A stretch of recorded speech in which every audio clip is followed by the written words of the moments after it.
Welcome, friend, to another journey together. Tonight you will uncover ancient knowledge that enlightened masters have used for generations to calm the restless mind and find deep healing peace.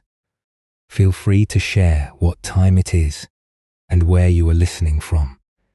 Going to share a carefully selected compilation of timeless Zen stories that reveal the lost secrets of inner freedom and true rest. Each story holds a powerful teaching that can transform how you experience worry, stress, overthinking, and the constant search for more. These aren't ordinary stories. They're preserved teachings from awakened masters who understood something most of us have forgotten. That peace isn't found by changing what's around us, but by changing how we see it. As is Lao said, at the center of your being you have the answer. You know who you are, and you know what you want. Through our time together, you'll discover how these ancient truths can change your life. As we move through these beautiful stories, you'll notice something wonderful beginning to happen. The tight hold of worry will start to loosen. The constant noise of your thoughts will begin to quiet. You'll find yourself naturally settling into a place of deep understanding and peaceful rest. So let yourself settle in completely now. Allow your body to sink into whatever supports you. Take one slow breath with me.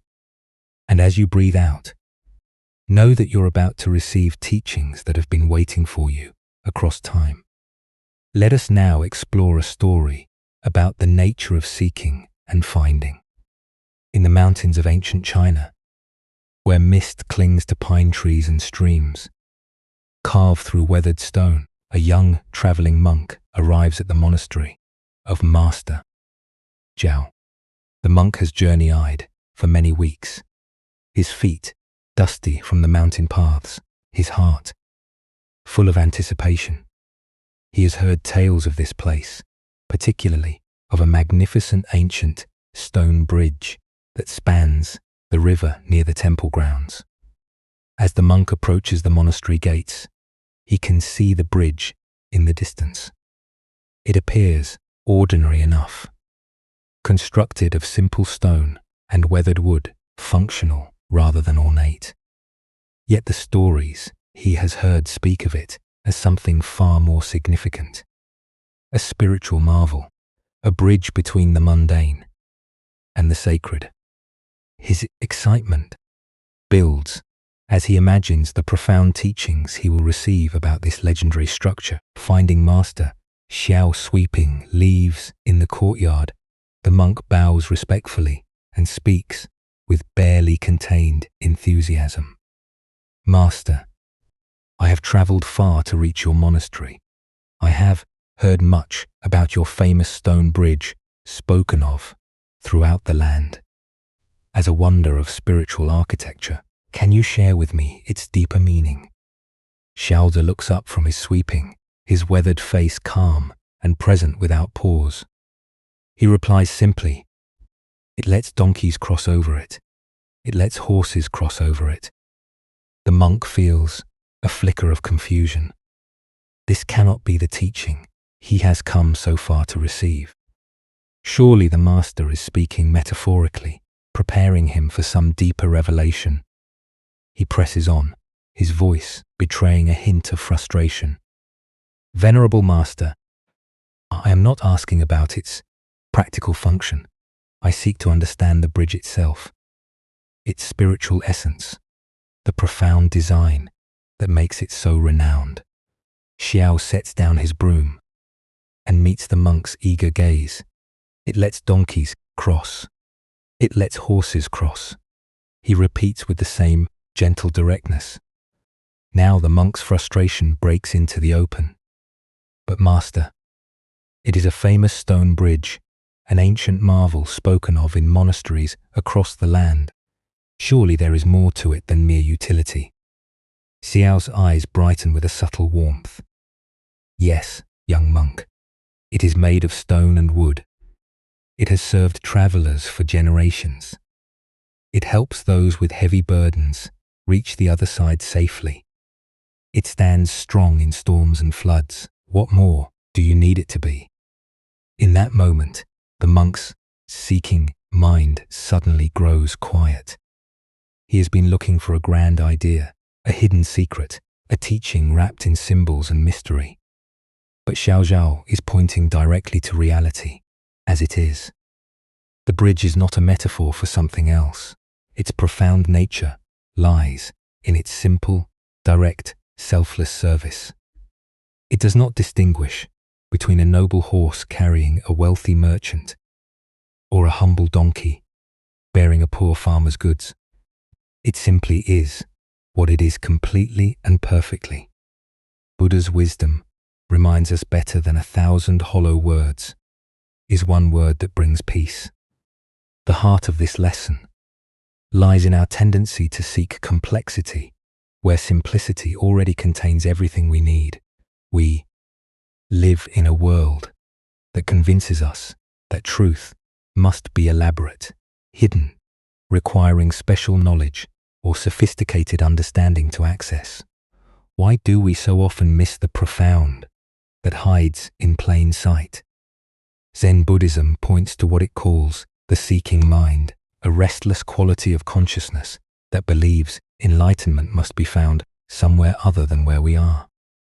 This mind creates endless layers of interpretation, always looking beyond present reality for something more significant, more spiritual, more worthy of our attention. Consider how often, throughout your day, you encounter bridges, literal and metaphorical, that serve you without fanfare. The morning coffee that awakens your senses, the friend who listens without judgment, the breath that sustains your life, moment by moment, the solid ground beneath your feet. These simple realities offer their gifts freely, asking nothing in return. Yet we often overlook them while searching for more dramatic forms of meaning.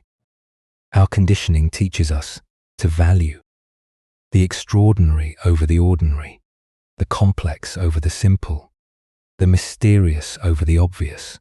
We develop what Zen calls discriminating mind, constantly categorizing experiences as sacred or mundane, important or trivial, profound or commonplace. This mental habit creates a veil between us and direct experience, filtering reality through layers of judgment and comparison. The stone bridge in this story represents every simple truth that serves us faithfully, while we look elsewhere for wisdom. It embodies what Zen calls suchness, the inherent completeness of each thing exactly as it is. The bridge does not need to symbolize the path to enlightenment. It is the path offering itself moment by moment to whoever needs to cross. Zen Master Hangpo taught, the everyday mind is the way.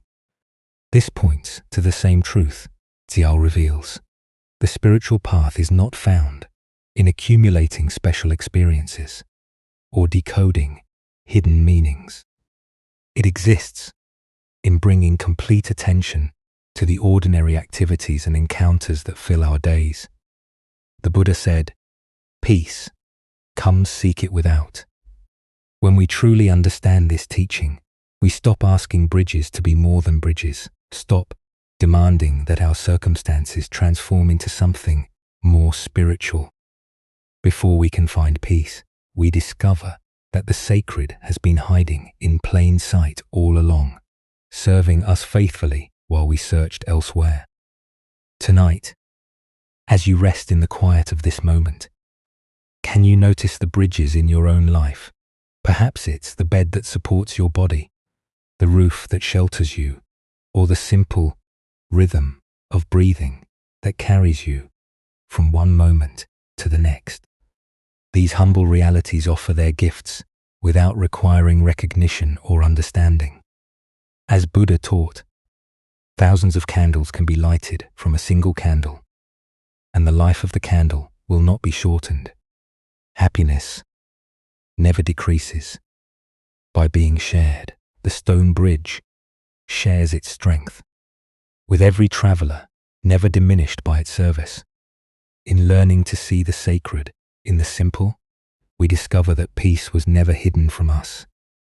We simply needed to stop looking beyond what was already here. Our next story reveals the difference between conceptual understanding and direct action. In the halls of Master Guan Lingus Monastery, the morning light filters through wooden latizers, casting patterns on the worn floor where generations of monks have walked in meditation. Today, the master faces an important decision. The current head of the monastery, an elderly monk whose wisdom has guided the community for many years, wishes to retire to a hermitage in the mountains. A successor must be chosen. Rather than following traditional methods of selection, examining scholarly achievements, or meditation records, Master Guishan decides to present a simple test. He summons all the monks to the main hall, their robes rustling softly as they gather in a circle around him. The atmosphere is expectant, charged with curiosity about what criterion their master will use for such an important choice. Master Guishan reaches into a nearby cabinet and withdraws an ordinary water jug, the kind used daily in the monastery for drinking and washing. He places it carefully on the floor, in the center of the circle, its clay surface catching the morning light. The assembled monks look at the simple vessel, wondering what teaching lies hidden within this moment. Listen carefully, Master Guishan announces, his voice carrying easily through the silent hall. Do not call this a water jug. Instead, tell me what it is. The challenge hangs in the air like incense. Several younger monks shift uncomfortably, sensing the weight of the moment, but uncertain how to respond. The head monk, confident in his years of study and his reputation for intellectual prowess, steps forward from the circle. His robes are impeccably arranged, his posture dignified with the bearing of one accustomed to scholarly discourse. Honored master, he begins, his voice measured and thoughtful. It cannot be called a piece of wood. His answer demonstrates sophisticated understanding of Zen dialogue techniques, using negation to avoid the forbidden word, while showing his grasp of conceptual frameworks. He has studied the recorded sayings of ancient masters, knows the patterns of Dharma combat, and feels confident in his clever response. Master Guishan listens to the head monk's answer, his expression remaining neutral. He neither nods nor shakes his head, offering no indication of approval or disapproval. The silence stretches, leaving the head monk standing uncertainly as other monks wonder if they should attempt their own responses. From the back of the gathering, near the kitchen entrance, where the scent of cooking rice mingles with sandalwood, comes the sound of footsteps. Yang Shan, the monastery's cook, emerges from among the assembled monks. He is younger than the head monk, his robes bearing the practical stains of kitchen work, rather than the pristine appearance of scholarly contemplation. His hands show the calluses of chopping vegetables and carrying water, without speaking a single word. Yang Shan walks directly to the water jug. His movement is fluid, purposeful, empty of the hesitation that marks overthinking. In one smooth motion, he gives the jug a gentle kick with his foot, sending it toppling over onto its side. The hollow sound echoes through the hall as the vessel rolls, slightly, before coming to rest. Having completed this simple action, Yang Shan turns and walks back toward the kitchen, not pausing to explain his response or gauge reactions.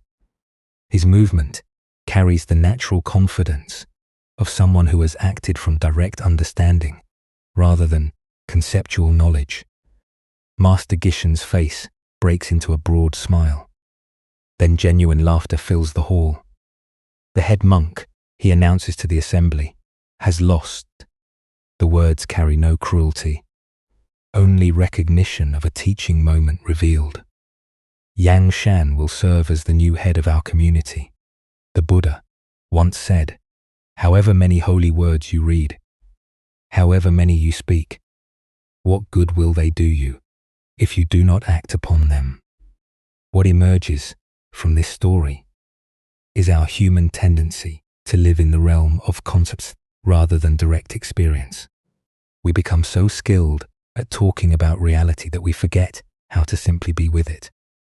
Why do we so often choose complexity over simplicity, explanation over action?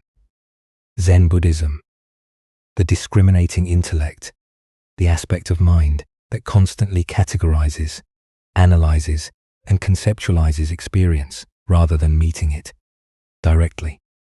This intellectual function serves important purposes, but it becomes a barrier when we mistake the map for the territory, words for reality itself. Consider your own daily experience. How often do you find yourself explaining situations rather than addressing them? How frequently do you analyze problems instead of taking the next simple, practical step? We live in a culture that rewards clever explanations, sophisticated theories, and elaborate justifications. Yet, wisdom often reveals itself through straightforward action, taken without fanfare or self-consciousness. The head monk's response demonstrates what Zen calls upa, skillful means, showing technical understanding of non-dualistic thinking.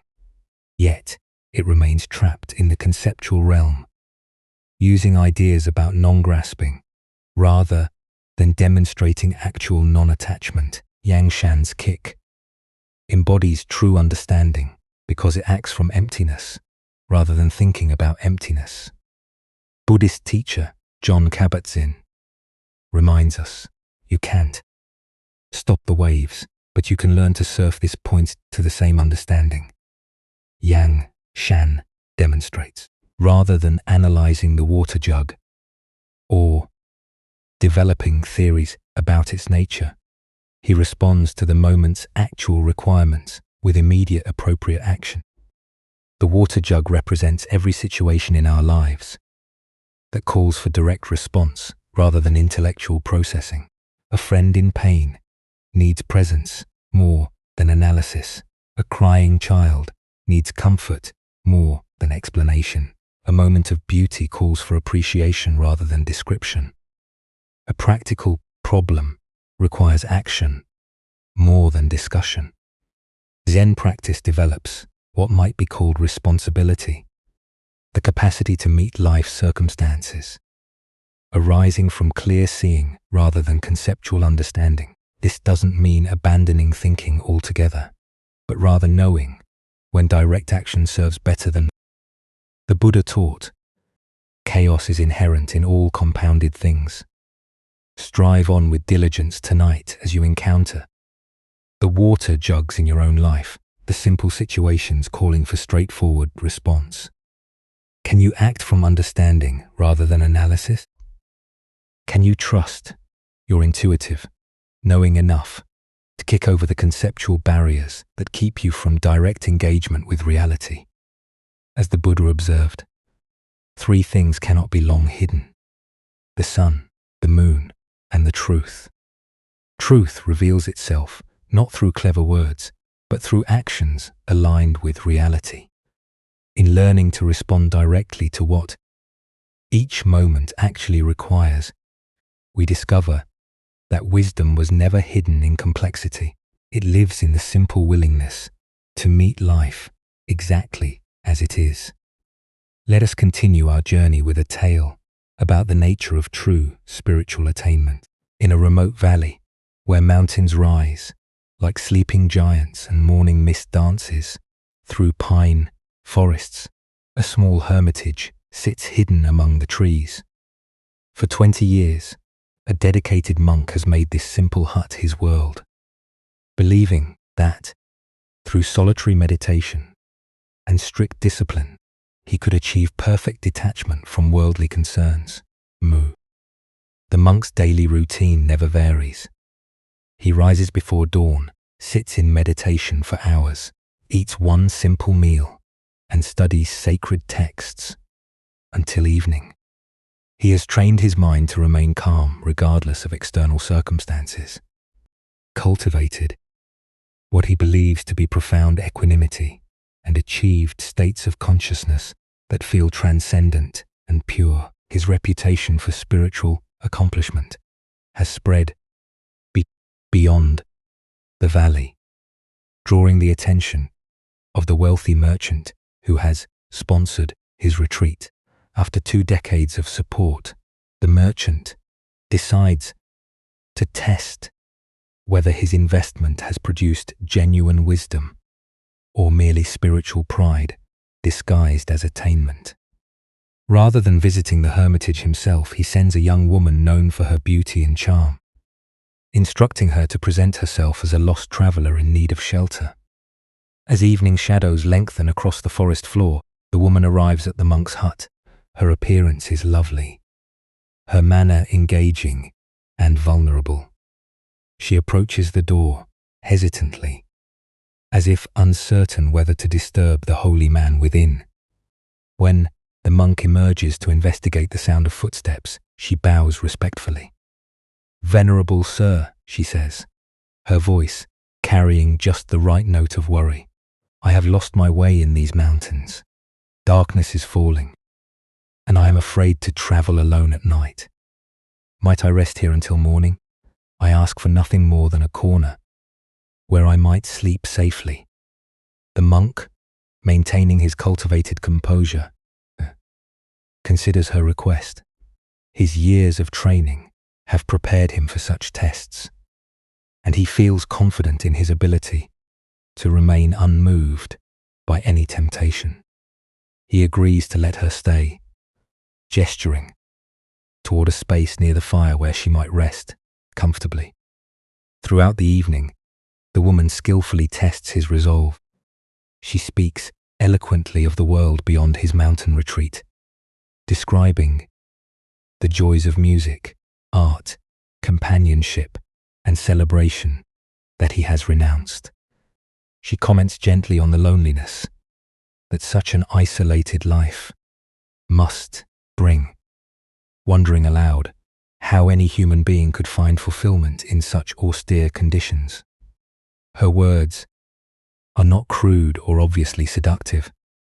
Instead, she presents herself as a thoughtful person genuinely curious about his choices, someone who admires his dedication, while questioning whether such extreme withdrawal serves any beneficial purpose.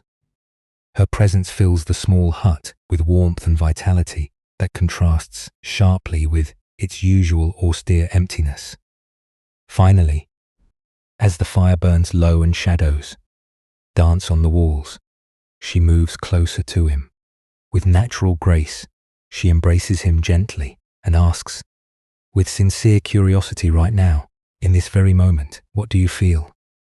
The monk, drawing upon his years of meditation training, responds with perfect stillness.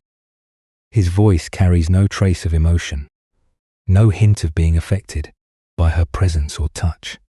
An old withered tree growing on a cold rock, he says with complete composure, "In the dead of winter, not a single drop of warmth flows through its branches."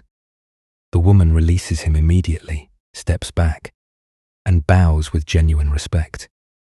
Without another word, she leaves the hut and disappears into the darkness, returning to the merchant to report exactly what the monk had said. When the merchant hears her account, his reaction is explosive.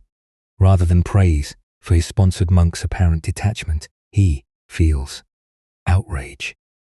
At dawn, he rides furiously to the hermitage and begins gathering dry wood around its walls.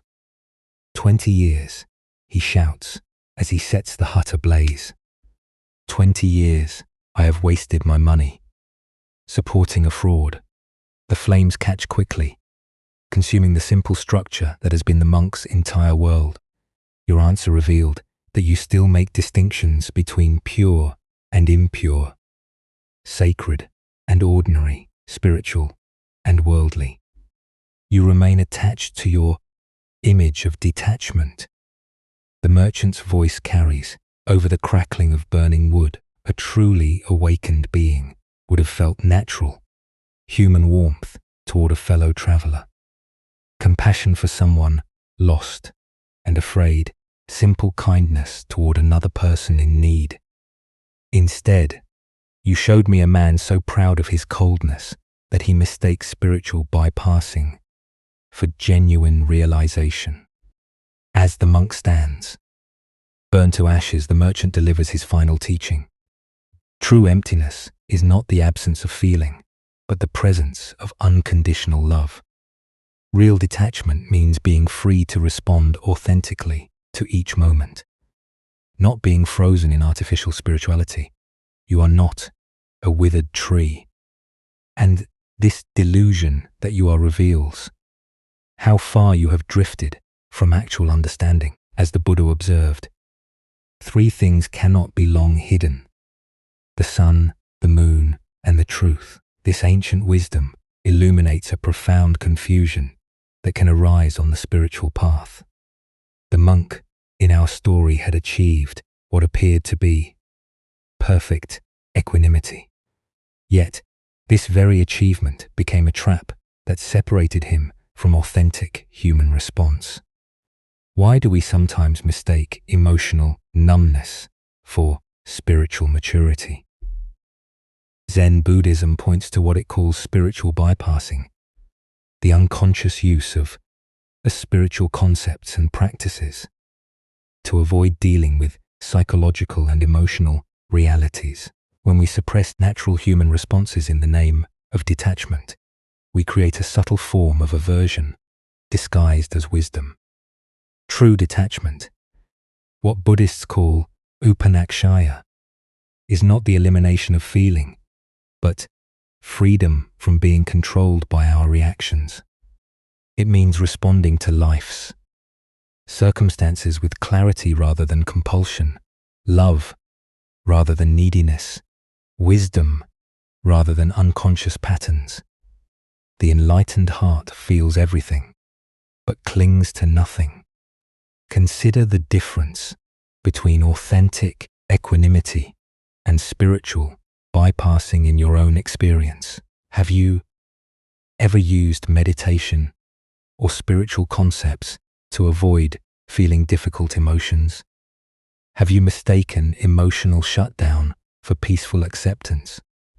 Real spiritual maturity involves developing the capacity to feel deeply while maintaining inner freedom. The woman in this story represents life itself, appearing at our door with its full complexity of beauty, challenge, joy, and difficulty. She asks the essential question: what do you actually feel when life embraces you? Do you meet it with aliveness and warmth, or do you retreat into concepts about how a spiritual person should respond? Buddhist teacher Pachodron reminds us, the root of suffering is resisting, the certainty that no matter what the circumstances, uncertainty is all we truly have. The monk's frozen response reveals his deep resistance to uncertainty, to the natural fluidity of human emotion, to the unpredictable warmth that authentic encounters bring. Zen practice cultivates what might be called dynamic stillness, a quality of presence that remains centered, while fully engaging with whatever arises. This is not the stillness of a withered tree, but the aliveness of water, which can be perfectly calm, yet instantly responsive to any disturbance. The Buddha taught, just as a mother would protect her only child with her life, even so, let one cultivate a boundless love towards all beings. This instruction points toward the warmth that genuine spiritual development generates. As we release our defensive patterns, natural compassion emerges, not as a practice technique, but as the spontaneous expression of an open heart. The fire that destroys the monk's hut represents the fierce love that burns away false spirituality. Sometimes, our most cherished spiritual identities must be incinerated before authentic wisdom can emerge. The merchant's anger is actually a form of teaching, revealing the difference between conceptual understanding and embodied realization. Tonight, as you reflect on your own spiritual journey, can you feel the difference between genuine peace and emotional avoidance? Can you sense when your spiritual practices serve your growth versus when they protect you from fully engaging with life? The Buddha said, "Better than 1,000 hollow words is one word that brings peace." True peace is not found in becoming like a withered tree, but in developing a heart so open that it can embrace both the lost traveler and the blazing fire, both human warmth and ultimate emptiness. In learning to feel everything without being overwhelmed by anything, we discover that authentic spirituality makes us more human, not less. Let us now turn to a story about the fundamental principle that guides all seeking. It's the mountains of Tang Dynasty, China, where ancient temples perch like eagles' nests among the clouds. Master Shu Shiqian establishes a new monastery. Word of his direct teaching style spreads quickly through the region, drawing earnest students from distant provinces who hunger for authentic Dharma transmission. On a crisp autumn morning, as leaves spiral down like golden prayers, and the air carries the sharp clarity of high altitudes, a young monk arrives at the monastery gates. His traveling robes are dusty, his straw sandals worn thin from weeks of mountain paths, but his eyes burn with the intensity of someone who has sacrificed everything for spiritual truth. He has left behind family, career, and worldly comfort, believing that in this remote place he will finally discover the secret that has eluded him throughout years of seeking.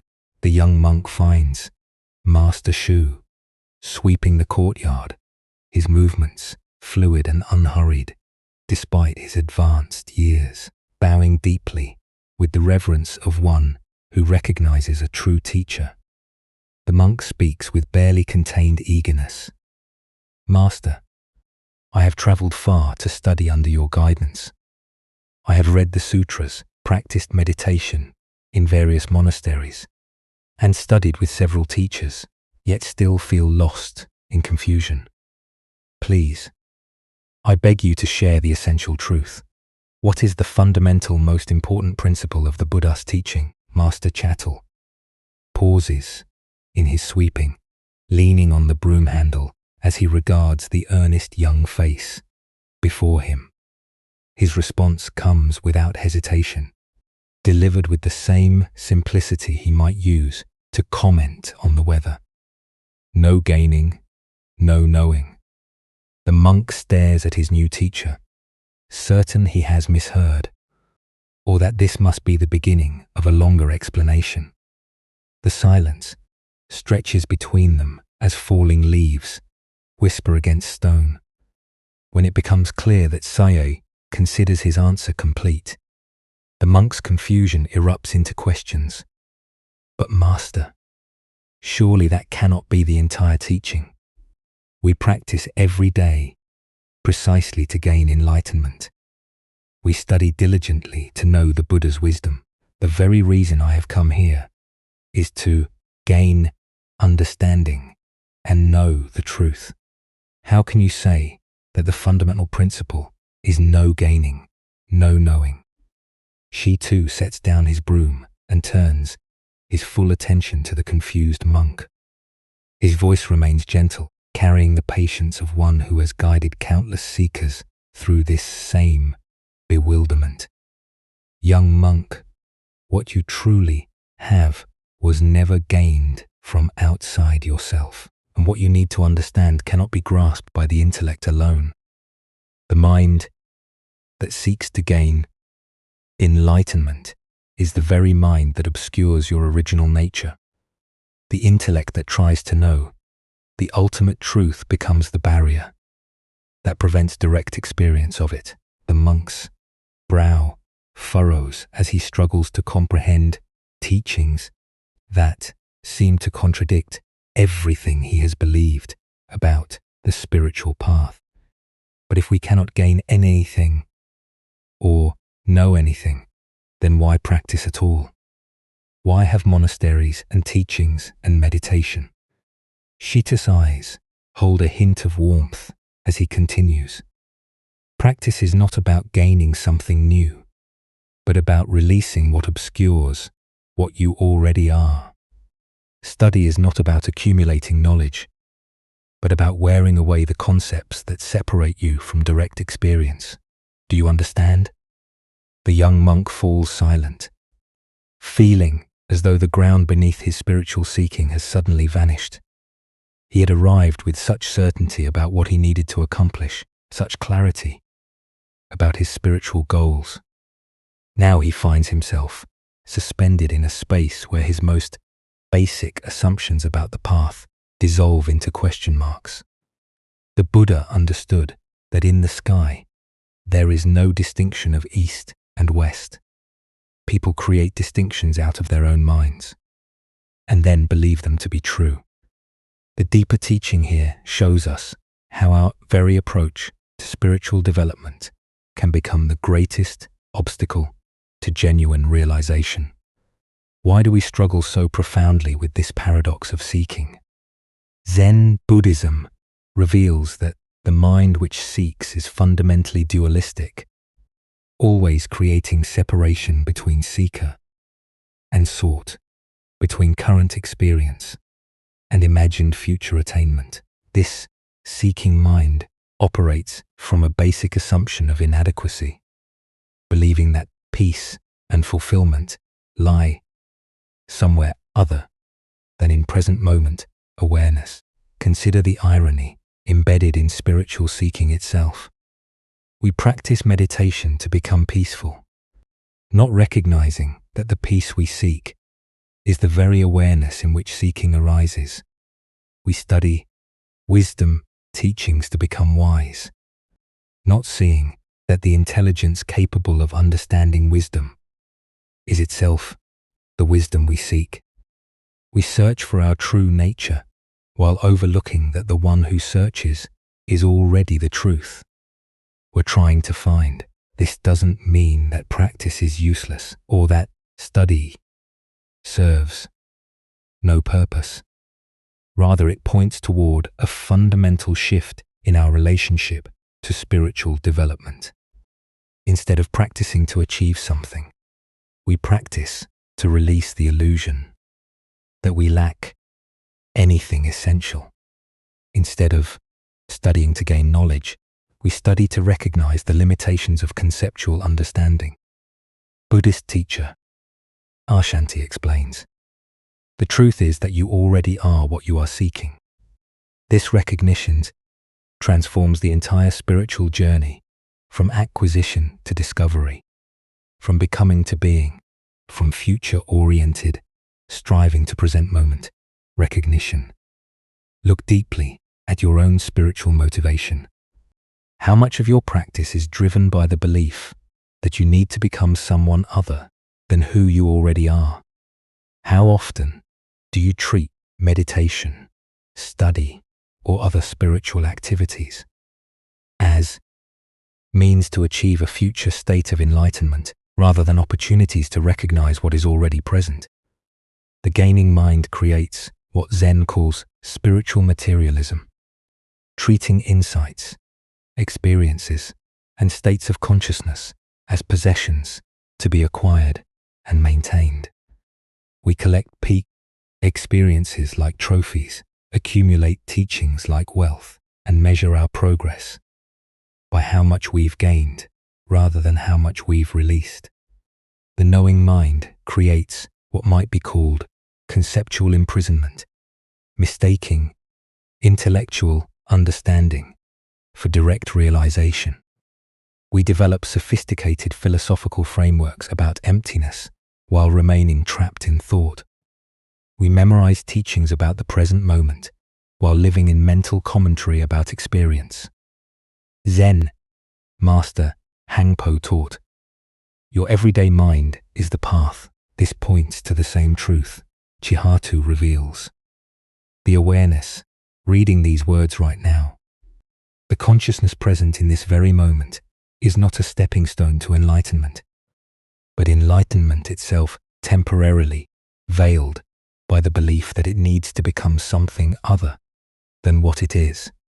The Buddha said, "Peace comes from within. Do not seek it without."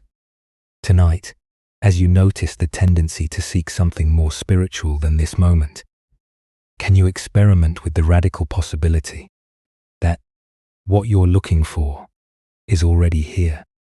Can you explore what it might feel like to practice, not for gaining, but for releasing, not for knowing, but for being?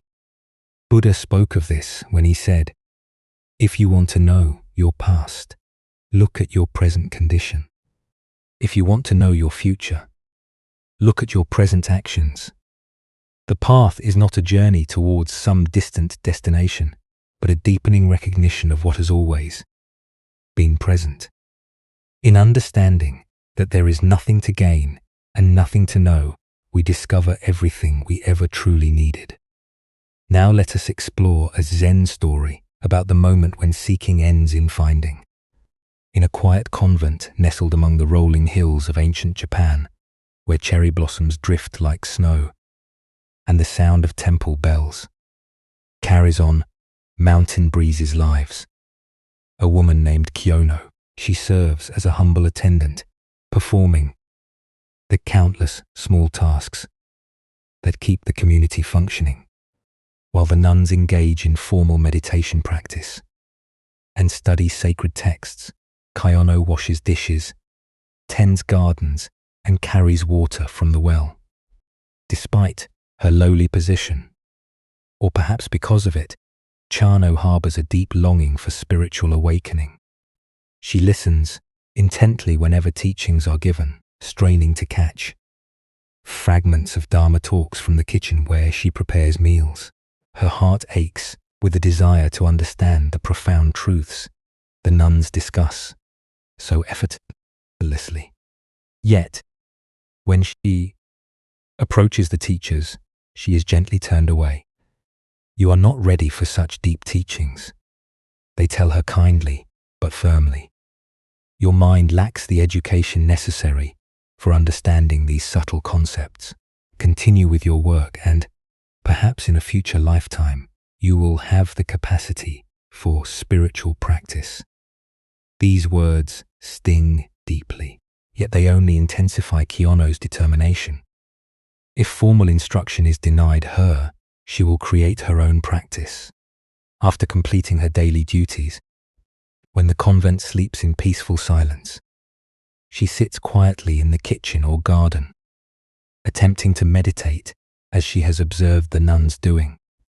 She tries to empty her mind, to find the stillness they speak of with such reverence. Years pass this way. Cho's hair shows streaks of silver. Her hands grow weathered from constant work. Yet her spiritual hunger only deepens.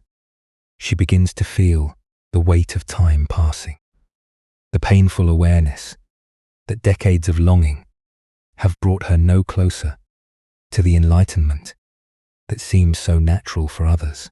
Doubt creeps into her heart like winter frost, whispering that perhaps the teachers are correct about her limitations.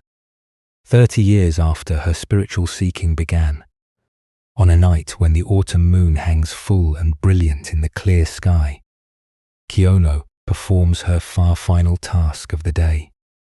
She fills an old wooden bucket at the well, preparing to water the garden. Before dawn, the bucket has served faithfully for many seasons.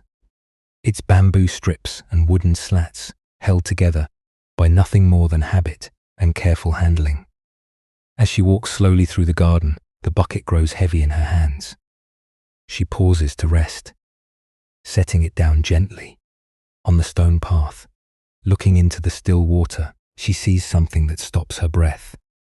There, floating on the dark surface, like a perfect jewel, is the complete reflection of the full moon. Every detail is captured with startling clarity, as if the moon itself has descended to rest in her humble bucket. For a moment, Kaiono is transfixed by the beauty of this simple miracle. The moon in the sky seems no more real than the moon dancing on the water's surface. Which is the true moon? The question doesn't arise, because in this moment there is only seeing, only the pure meeting of awareness and reflection. She lifts the bucket to continue her work, but the bamboo strips that have held it together for so many years finally surrender to time and use with a soft cracking sound. One strip snaps, then another. The bottom of the bucket falls away completely. In an instant, the water rushes out, soaking into the earth, and with it disappears the perfect reflection of the moon. Standing in the garden with the broken pieces of bamboo in her hands, Chano suddenly experiences what 30 years of seeking could not provide. In the moment, when the moon's reflection vanishes, when the water that held it flows away, when nothing remains but emptiness in her hands, all sense of separation dissolves. There is no Cho reaching for enlightenment, no moon to be grasped, no water to contain reflections. There is only this moment of absolute completion, empty of everything she thought she needed. The words that flow from her lips arise spontaneously, like water finding its natural course. With this and that, I tried to keep the bucket whole and hoped that way the moon would never go. The bamboo strips gave way and water flowed. No moon in water now. No water. No. And in my hands, this emptiness complete. Ancient Buddhist wisdom tells us, when you realize there is nothing lacking, the whole world belongs to you.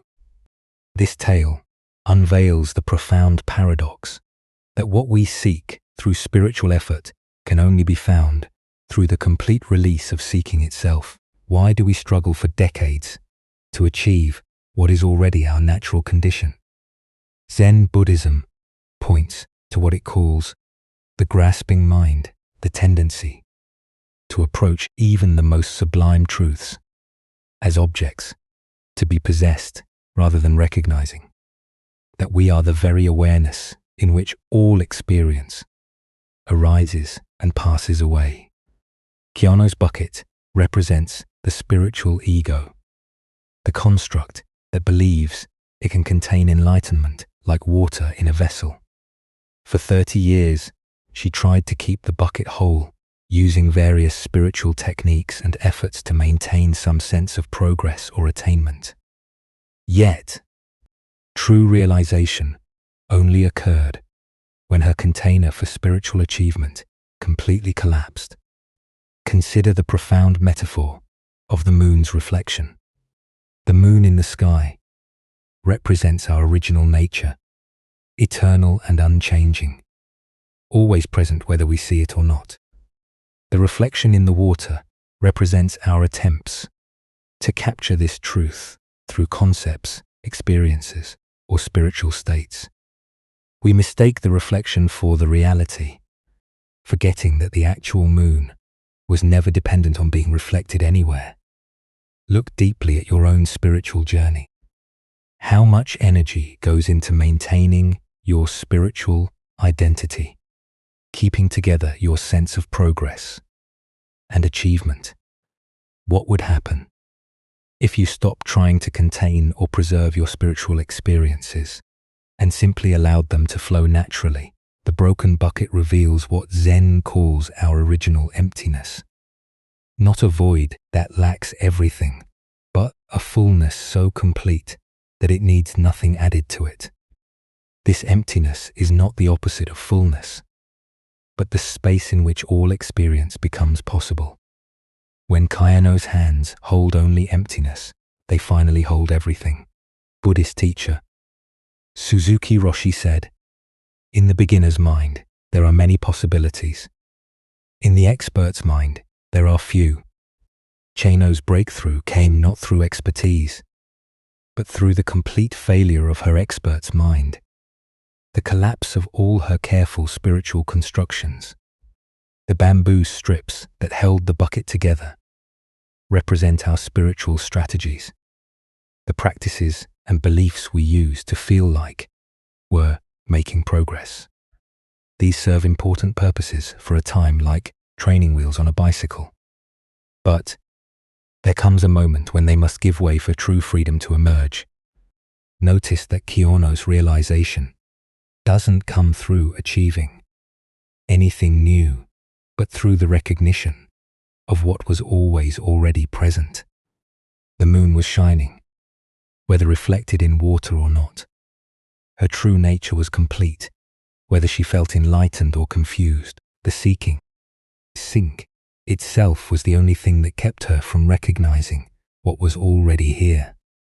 The Buddha taught, "Nothing can harm you as much as your own thoughts unguarded, but once mastered, nothing can help you as much as your own thoughts, disciplined and pure." Tonight, as you release your grip on spiritual attainment, can you sense the moon of your true nature that was never dependent on being captured or contained? Can you feel the relief of letting the bucket break, of allowing your spiritual efforting to cease, of trusting that what you truly are has never been lacking anything? As Buddha observed, you, yourself as much as anybody in the entire universe, deserve your love and affection. In learning to hold this emptiness complete, we discover that we were never separate from what we sought. The moon was always shining. We simply needed to stop trying to capture its light. Our next story reveals the subtle poison of habitual negativity and the freedom found in contentment. This is the lesson of the monastery and the monk who never stopped complaining. In a remote mountain monastery, known for its strict discipline and profound silence, a community of monks devoted themselves to deep spiritual practice. The monastery followed an ancient vow of silence, understanding that constant talking often distracts the mind from inner contemplation and genuine insight. For years at a time, the monks would practice in complete quiet, finding peace in the absence of unnecessary words. However, this particular monastery had one unusual tradition. Every 10 years, each monk was permitted to speak exactly 2 words to the hedam. This brief allowance acknowledged that sometimes practical concerns or spiritual insights might need to be communicated while still maintaining the essential discipline of silence that supported their contemplative practice. One young monk entered this monastery with sincere intentions and dedicated himself to the demanding schedule of meditation, work, and study. But from the very beginning, he struggled with dissatisfaction. The simple accommodations felt uncomfortable. The plain food seemed inadequate, and the rigorous schedule challenged his preferences at every turn. After his first 10 years of practice, he went to the head monk for his permitted communication. The elder looked at him with kind, expectant eyes, ready to hear whatever wisdom or insight the decade of silent practice might have produced. "Bed hard," the monk said, using his 2 precious words to express his primary complaint about the sleeping arrangements.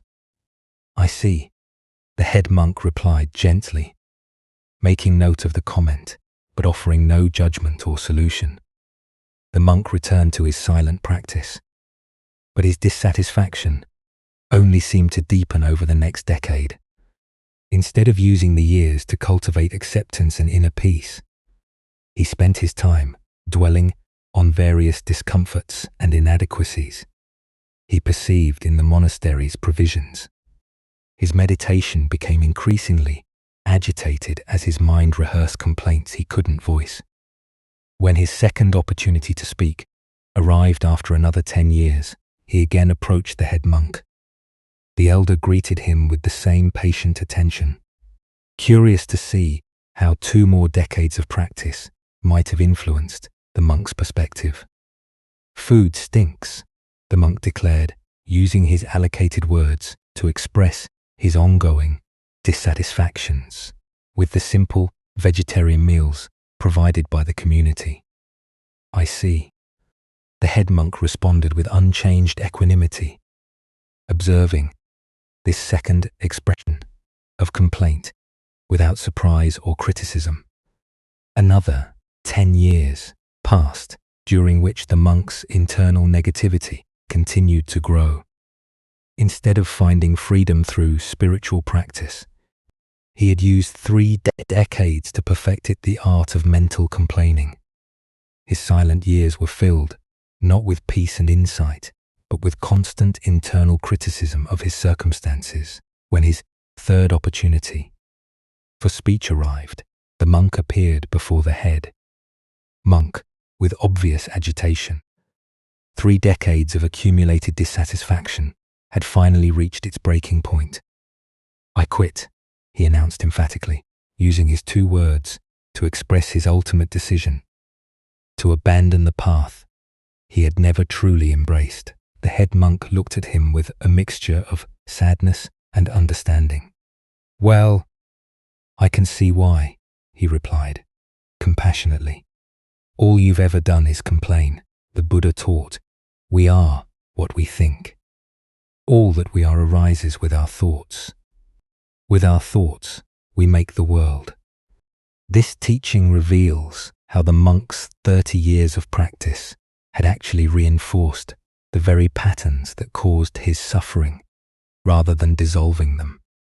Why do we sometimes use spiritual practice to perfect our dissatisfaction rather than transcend it?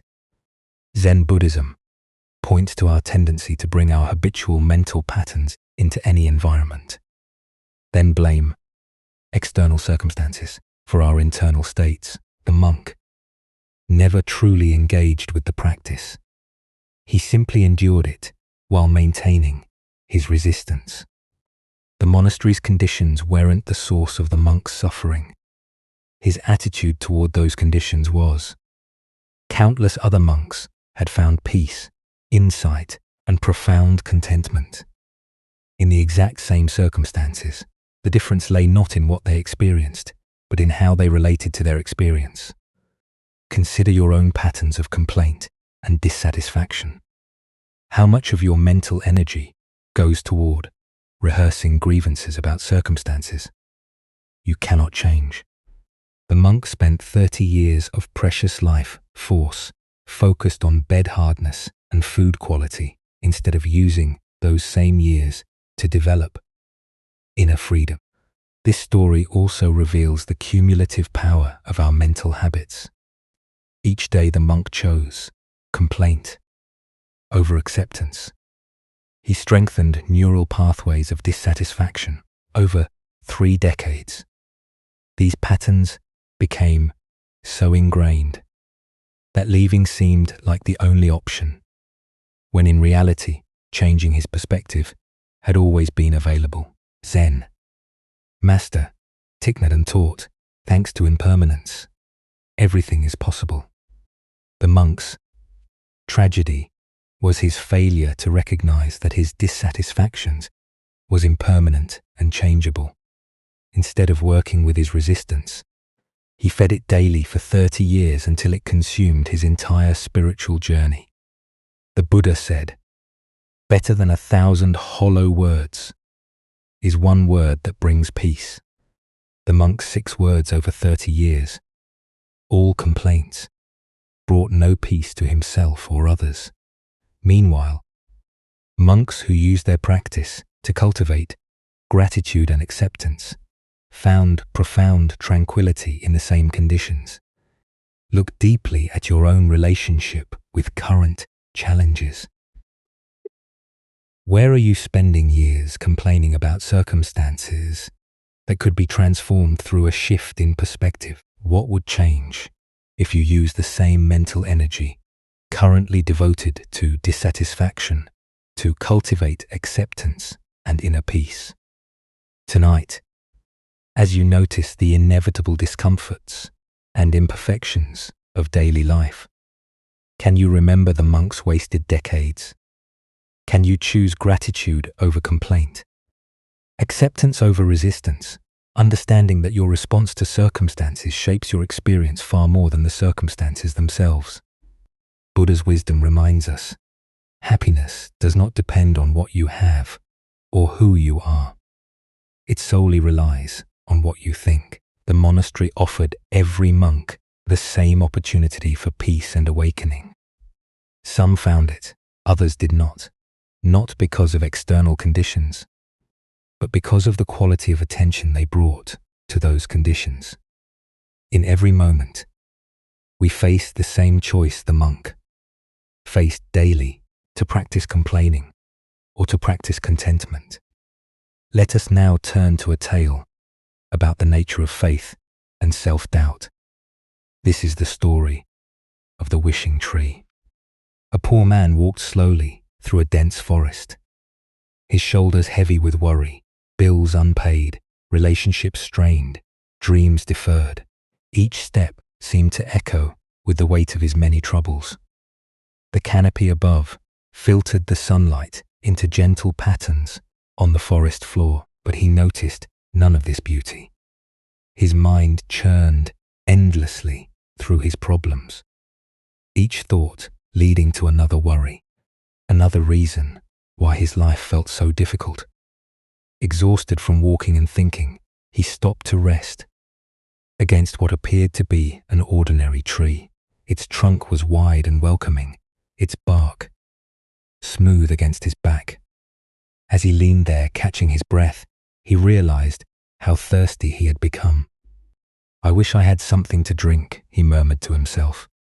Instantly, as if materializing from thin air, a cup of cool, clear water appeared in his hand. He stared at it in disbelief, turning the cup this way and that, examining it for some trick or illusion. The water looked pure, inviting. Tentatively, he brought it to his lips and drank. It was the most refreshing water he had ever tasted. Cool and sweet, exactly what his parched throat needed. "That was strange," he said aloud. But his stomach chose that moment to growl with hunger. Almost without thinking, he wished for food. A simple but nourishing meal appeared before him on a wooden plate. Fresh bread, ripe fruit, and vegetables that looked as if they had just been harvested. The aroma made his mouth water. He ate slowly, marveling at each bite. "My wishes are being granted," he whispered in amazement. The realization sent a thrill through his entire body. "Well then," he said with growing excitement, "I wish for a beautiful home of my own." Before his eyes, in the meadow just beyond the tree, a magnificent house materialized. It was everything he had ever dreamed of. Spacious rooms filled with light, comfortable furnishings, gardens blooming with flowers. His heart raced with joy as he stood and approached his new home. "If I have such a house," he reasoned, "I'll need help to maintain it." He wished for servants, and immediately several kind-faced people appeared, bowing respectfully and asking how they might serve him. The man laughed with delight, hardly believing his incredible fortune. And what good is a beautiful home without someone special to share it with? He wondered aloud. He wished for a beautiful, loving, intelligent woman to be his companion. A radiant woman appeared beside him, her eyes warm with affection, her smile gentle and knowing. But as she took his hand, something shifted in the man's mind. The rational voice that had whispered doubts throughout his life suddenly grew louder. "Wait a minute," he said, stepping back from the woman. "This is ridiculous. I'm not this lucky. Things like this don't happen to people like me. This can't be real." As the words left his mouth, everything began to fade. The woman's loving smile dissolved first, then the servants, then the beautiful house, and finally, even the simple meal he had enjoyed. He found himself alone again, leaning against what now seemed like an ordinary tree, with nothing but his original troubles for company. He shook his head knowingly. "I knew it," he muttered, and walked away through the forest, his mind immediately returning to the familiar patterns of worry and complaint that had occupied him before. Buddha's wisdom reminds us, we are what we think. All that we are arises with our thoughts. With our thoughts, we make the world. The heart of this lesson lies in understanding the creative power of belief and the self-sabotaging nature of doubt. Why do we so readily dismiss the good that comes into our lives? Buddhism points to a deeply conditioned pattern in the human mind, the tendency to trust our limitations more than our possibilities. We become so familiar with struggle, so identified with our problems, that abundance feels foreign, even threatening to our sense of self. Consider how often throughout your day you might receive unexpected kindness, notice surprising beauty, or encounter opportunities that could transform your circumstances. How quickly do you dismiss these gifts as coincidence, luck, or too good to be true? This reflexive doubt often causes us to literally walk away from the very blessings we've been seeking. The wishing tree represents the responsive universe that Zen teaches us about reality, that mirrors back our deepest beliefs about what we deserve and what's possible. When we approach life with trust and openness, we often discover resources and opportunities that were always available, but previously invisible to us. When we approach with cynicism and self-doubt, these same possibilities seem to vanish. The man in the story had access to everything he needed, but his conditioning told him that someone like him couldn't possibly be worthy of such gifts.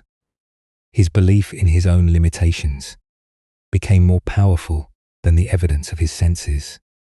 This is the tragedy of self-doubt. It causes us to abandon the very solutions to our problems. Teacher Suzuki Roshi said, "Each of you is perfect the way you are, and you can use a little improvement." This paradox points to the balance between accepting our inherent worthiness while remaining open to growth. The man under the tree couldn't hold both truths simultaneously, that he was worthy of good things, and that positive change was possible in his life. In our modern context, we encounter wishing trees constantly. The colleague who offers genuine friendship, but we assume they have ulterior motives. The job opportunity that seems perfect, but we convince ourselves we're not qualified.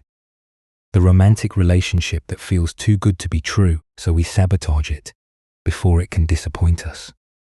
Each time we choose familiar limitation over unfamiliar possibility, we walk away from our own wishing tree. The Buddha taught, doubt everything, find your own light. But there's a crucial distinction between the doubt that leads to wisdom and the doubt that leads to self-deceit. Wise doubt questions assumptions and seeks truth. Self-defeating doubt assumes the worst about ourselves and our possibilities, then treats these assumptions as facts.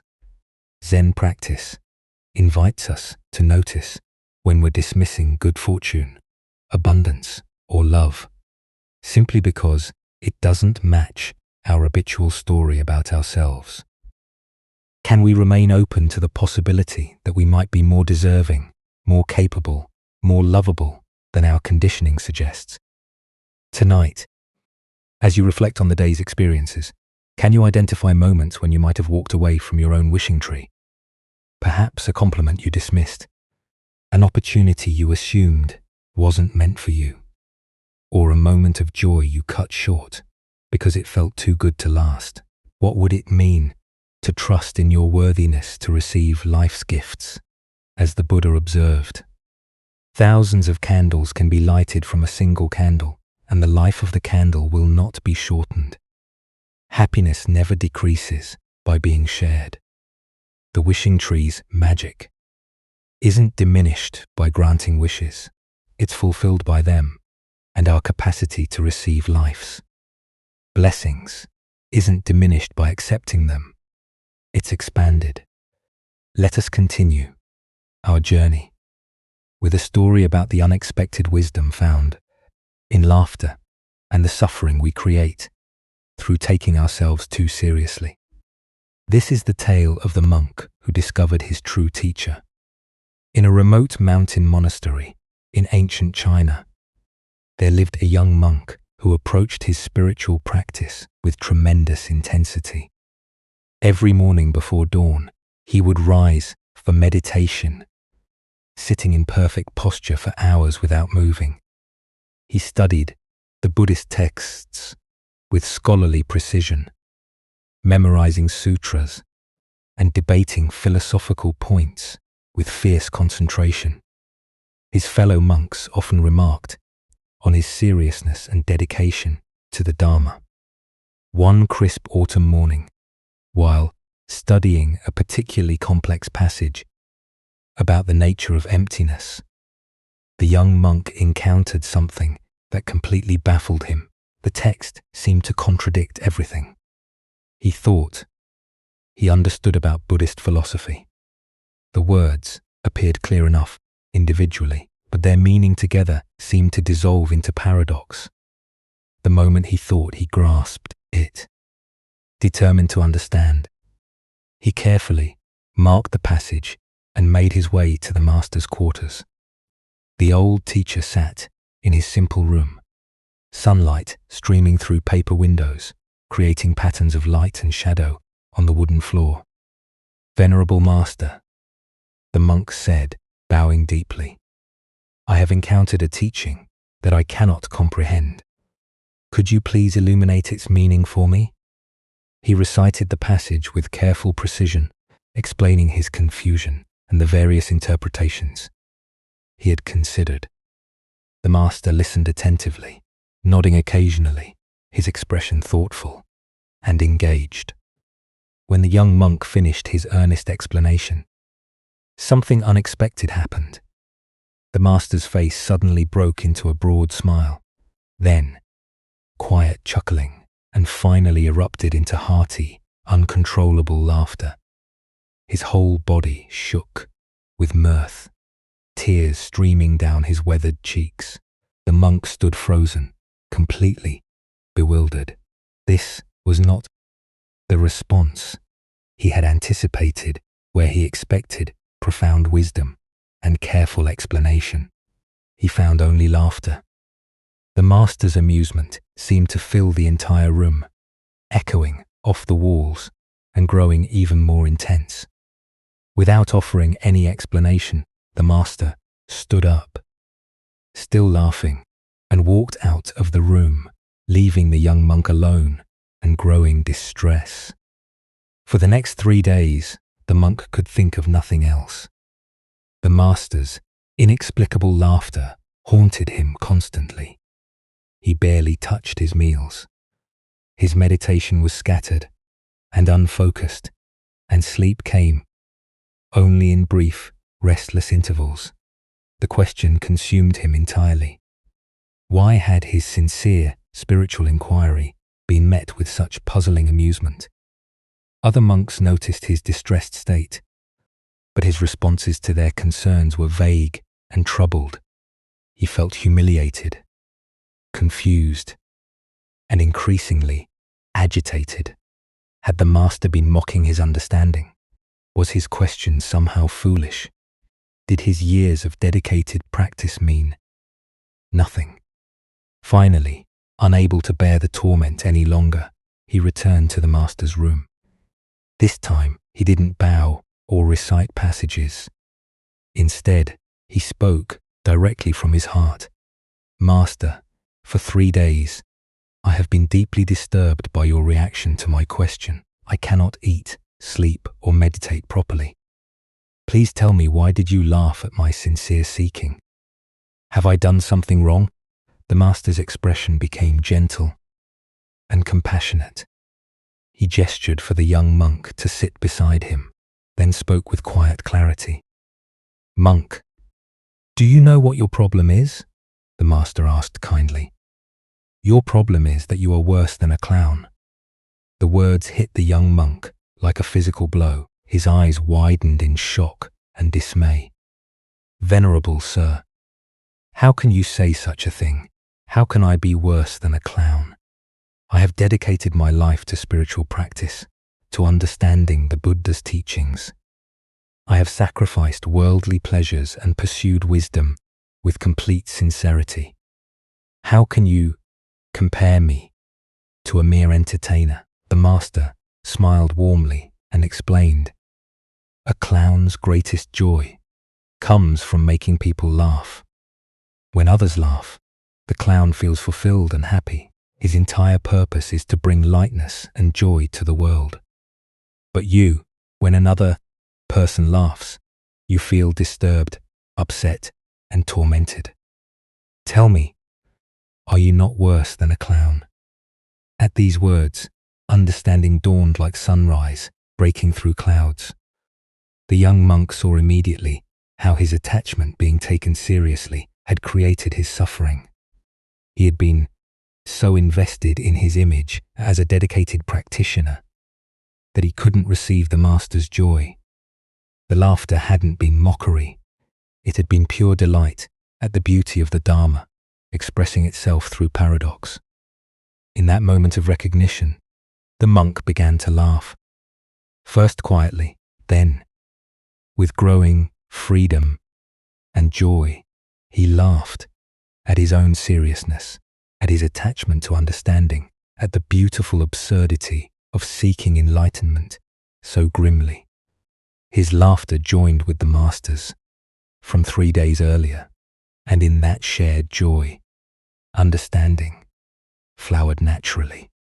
As the Buddha observed, if you light a lamp for somebody, it will also brighten your path. The heart of this lesson lies in recognizing how our reactions to others reveal the state of our own minds. Why do we become disturbed when others express joy in ways we don't understand? Zen Buddhism points to several patterns that create this type of suffering. First is our attachment to being understood and validated. The young monk's disturbance stemmed not from the master's laughter itself, but from his need for his question to be received with the seriousness he felt it deserved. Second is our identification with our spiritual image. When we become attached to being seen as sincere seekers, dedicated practitioners, or wise students, we lose the spontaneity and openness that allows genuine learning. The monk's investment in his identity as a serious practitioner made him unable to receive the teaching that was being offered through laughter. Third is our limited understanding of how wisdom can be transmitted. We expect spiritual teaching to arrive in familiar forms, solemn explanations, careful analysis, traditional formats. But enlightenment often comes through unexpected doorways: a master's laughter, a child's innocent question, the sound of a bell, or a moment of complete ordinariness. Consider how often we miss teachings because they don't match our expectations. Perhaps someone's casual comment contains exactly the insight we need, but we dismiss it because the person seems less knowledgeable than us. Maybe life presents us with lessons through situations we find annoying or people we consider frivolous.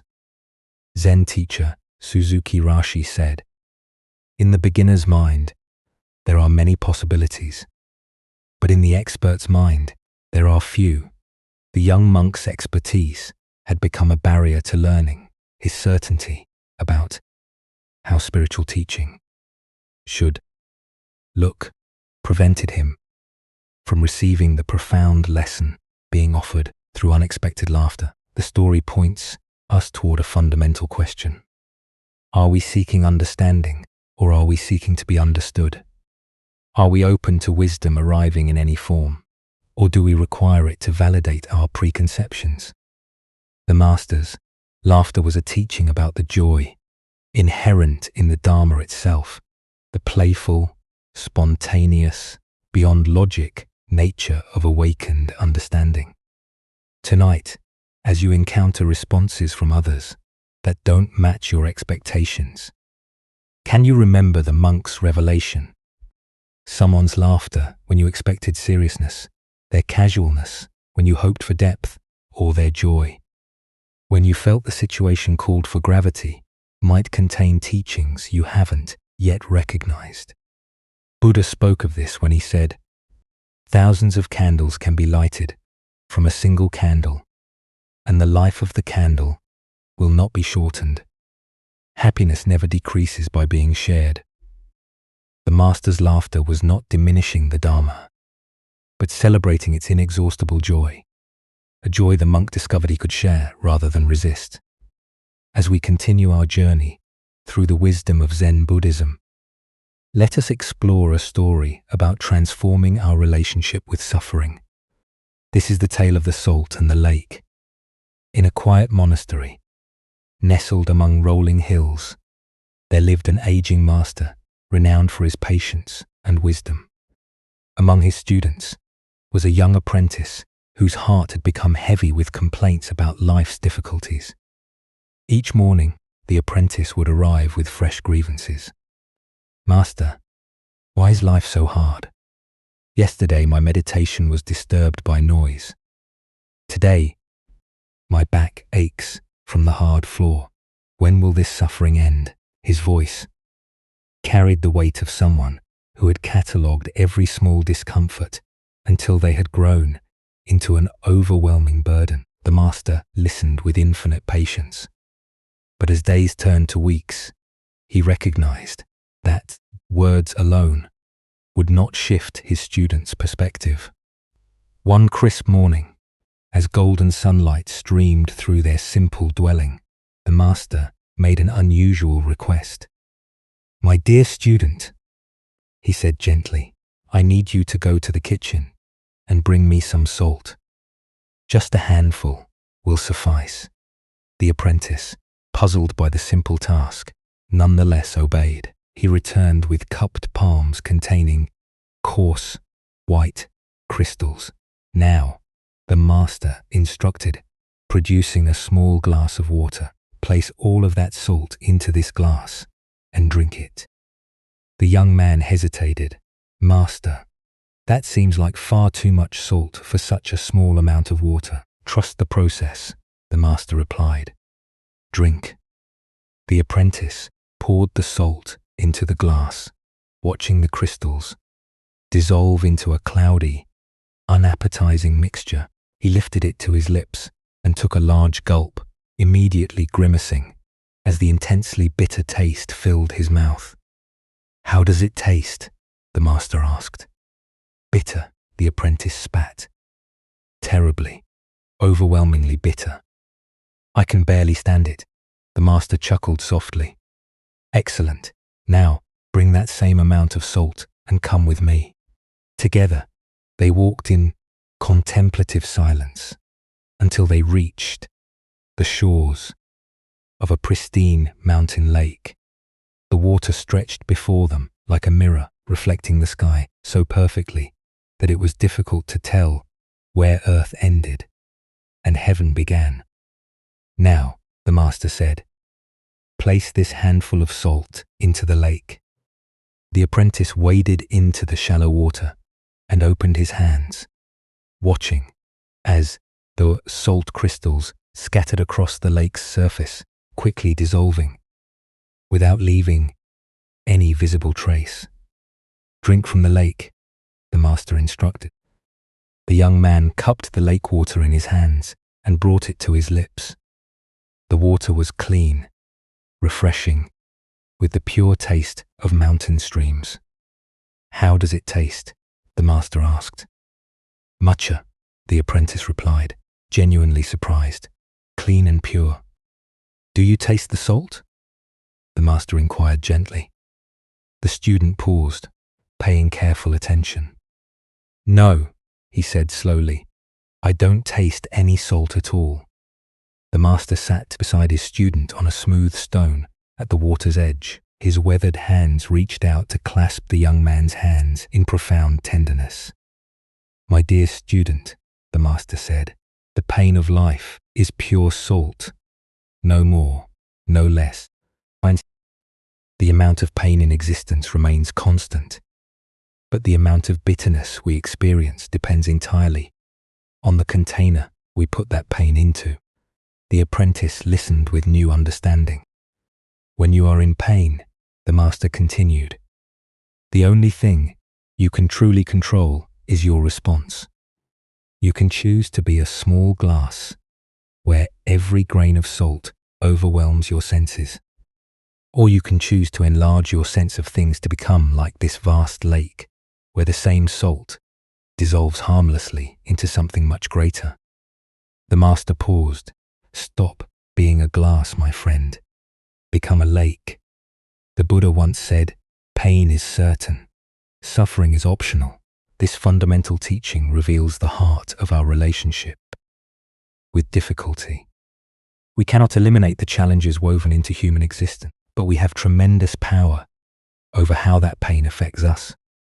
What emerges from this story is understanding about consciousness itself.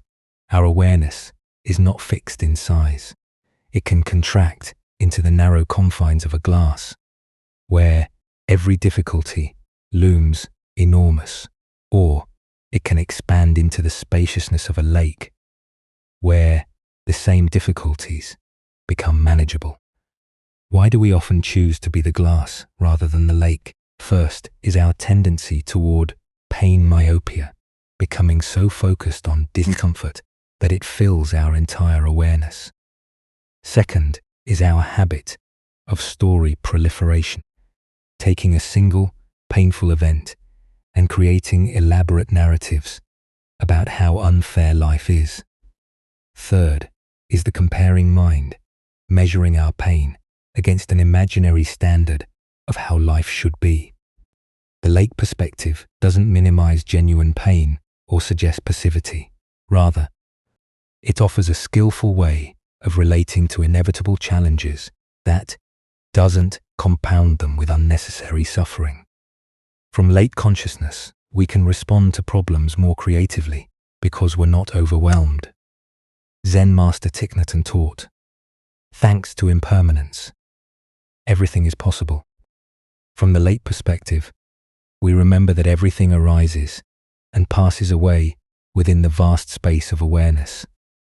Today's crisis becomes tomorrow's memory. We become a lake through practices that naturally expand awareness. Meditation teaches us to rest in spacious presence. Gratitude helps us notice experiences beyond immediate difficulties. Service reminds us that our pain is part of shared human experience. Tonight, as you reflect on current challenges, can you sense the difference between experiencing them from glass consciousness versus lake consciousness? What would it feel like to allow your awareness to expand beyond the immediate intensity of difficulties, to include the vast context of this moment? As the Buddha taught, If you want to know your mind, sit down and observe it. If your mind is clear, happiness will come. The clarity he speaks of is not the absence of salt, but the spaciousness to hold it skillfully in becoming lakes rather than glasses. We discover that pain can become a gateway to deeper compassion and freedom. As we continue our journey through the wisdom of Zen Buddhism, we encounter a story about perception's power to create reality. This is the tale of the eggplant. In the dark, in a mountain monastery where silence was treasured, there lived a monk renowned for strict adherence to Buddhist precepts. His devotion was unwavering, his meditation exemplary, his commitment to non-violence absolute. For years, he had walked the path with careful attention to every rule, finding comfort in structure and certainty. One moonless night, returning from evening meditation, he walked slowly along the garden path to his quarters. The darkness was complete, broken only by faint outlines of familiar landmarks. He knew this path intimately. Yet tonight, something felt different. Suddenly, his foot came down on something soft and yielding. The object made a distinct squishing sound that pierced the quiet like a bell. The monk froze, his heart racing as his mind conjured the most likely explanation. He had stepped on an egg-bearing frog. The realization struck like a physical blow. The first precept forbids taking life. And here he was, a dedicated practitioner, having just killed a pregnant creature. Not only had he taken one life, but potentially dozens. Horror washed over him. In waves, his hands trembled as he knelt in darkness, trying to determine what happened, but the night was too black to see. His mind spun with questions and recriminations. How could he have been so careless? Was this a spiritual test he had failed catastrophically? Sleep became impossible. When he finally lay down, his mind churned with guilt and self-doubt. In his dreams, hundreds of frogs appeared, their eyes accusatory, demanding justice for their fallen mother and unborn siblings. They surrounded him, voices rising in condemnation that echoed through his consciousness. The monk woke repeatedly, each time remembering anew what he believed he had done. His carefully cultivated peace was shattered, replaced by torment that grew stronger with each passing hour. He questioned not only this moment, but his entire spiritual practice. As dawn broke, painting the monastery gardens in soft golden light, the monk returned to face the reality of his actions. His steps were heavy with dread as he approached the familiar path. But when morning light revealed the truth, the monk stopped in complete astonishment.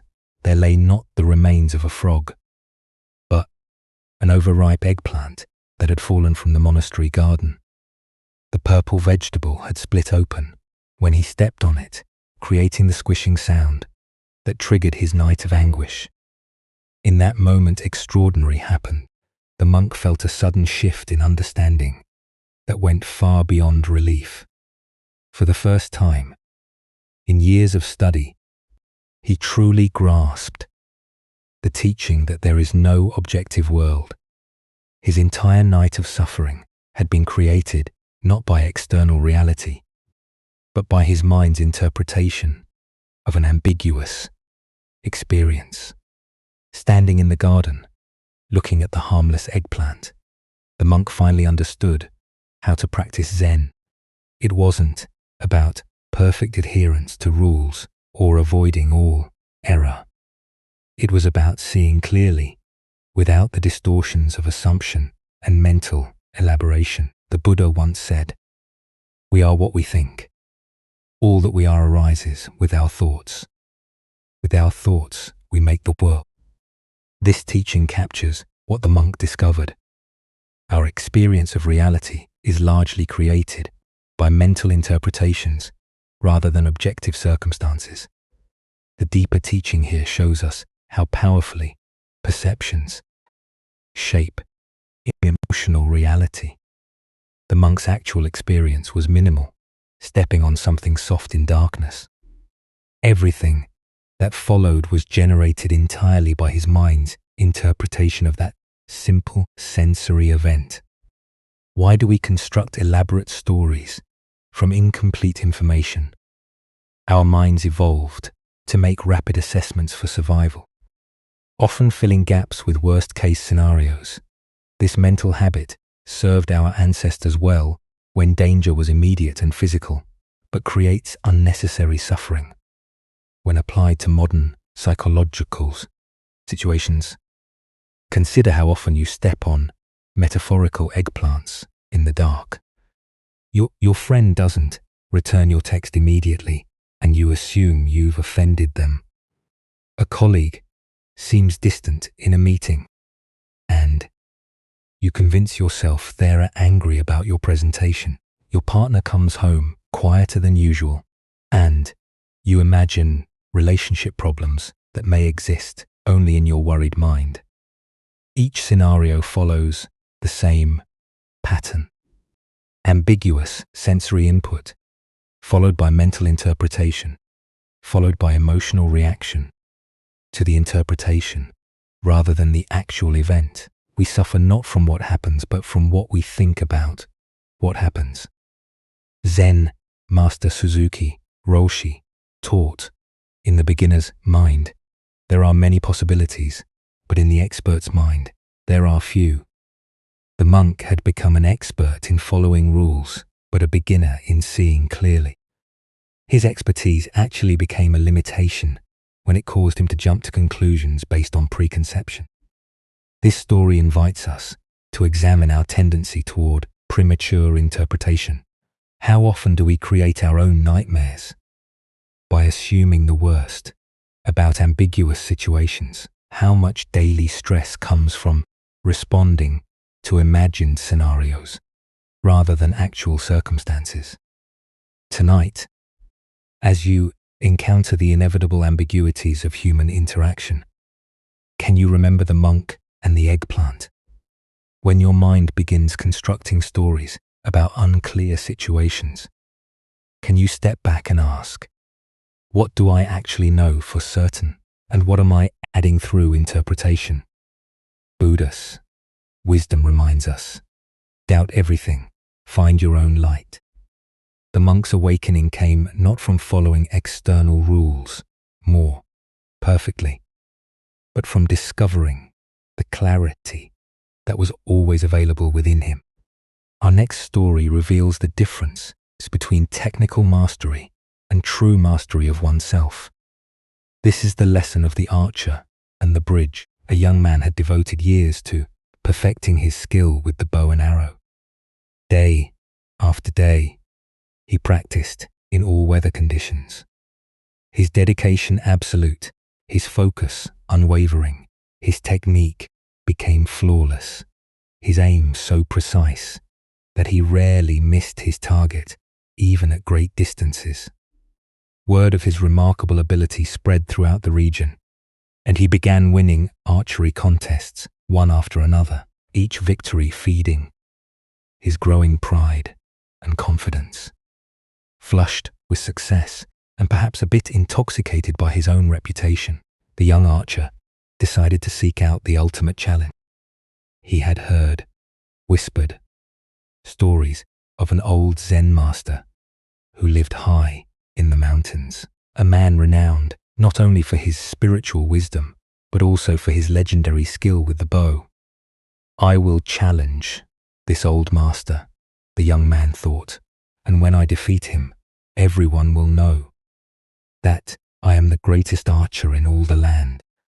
He found the master's simple dwelling and issued his challenge with the confidence of youth. Old man, he said, perhaps more boldly than was respectful, I have heard of your reputation with the bow. I challenge you to demonstrate whether your skill can match mine." The master, ancient eyes twinkling with quiet amusement, simply nodded his acceptance.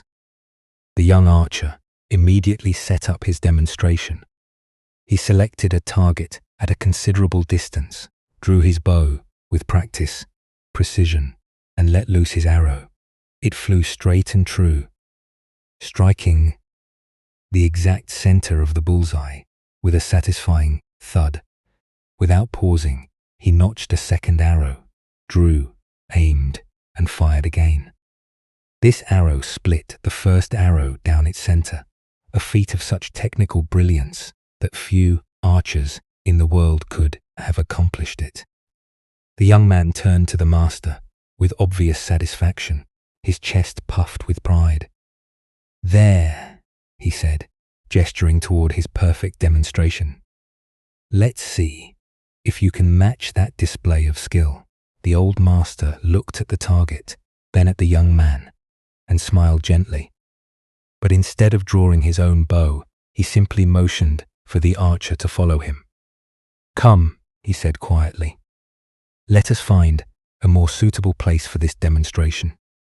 Curious about what the old man had in mind, and confident that no location could diminish his superior abilities, the young archer followed the master up a winding mountain path. They climbed higher and higher, the air growing thinner, the path more treacherous, until finally they reached a place where the mountain was split by a deep chasm. Spanning this terrifying gap was a single fallen log, weathered and narrow, that served as a bridge between the two sides, far below, so far that the bottom disappeared into shadow. The chasm yawned like a hungry mouth. The slightest misstep would mean certain death. Without a word, the old master calmly stepped out onto this precarious bridge. His movements were unhurried, graceful, completely at ease, despite the mortal danger. When he reached the center of the log, where it sagged slightly and swayed with his weight, he paused and turned to face a distant tree on the far side of the chasm, drawing his bow with the same casual precision he might use in his own garden.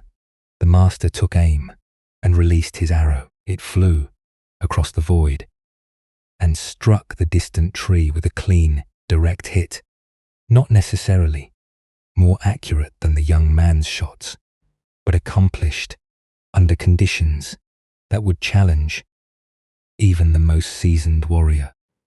The master then gracefully stepped back onto solid ground and gestured toward the log bridge.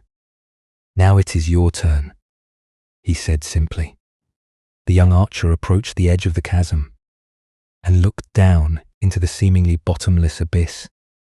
His mouth went dry, his palms began to sweat, and his legs trembled beneath him.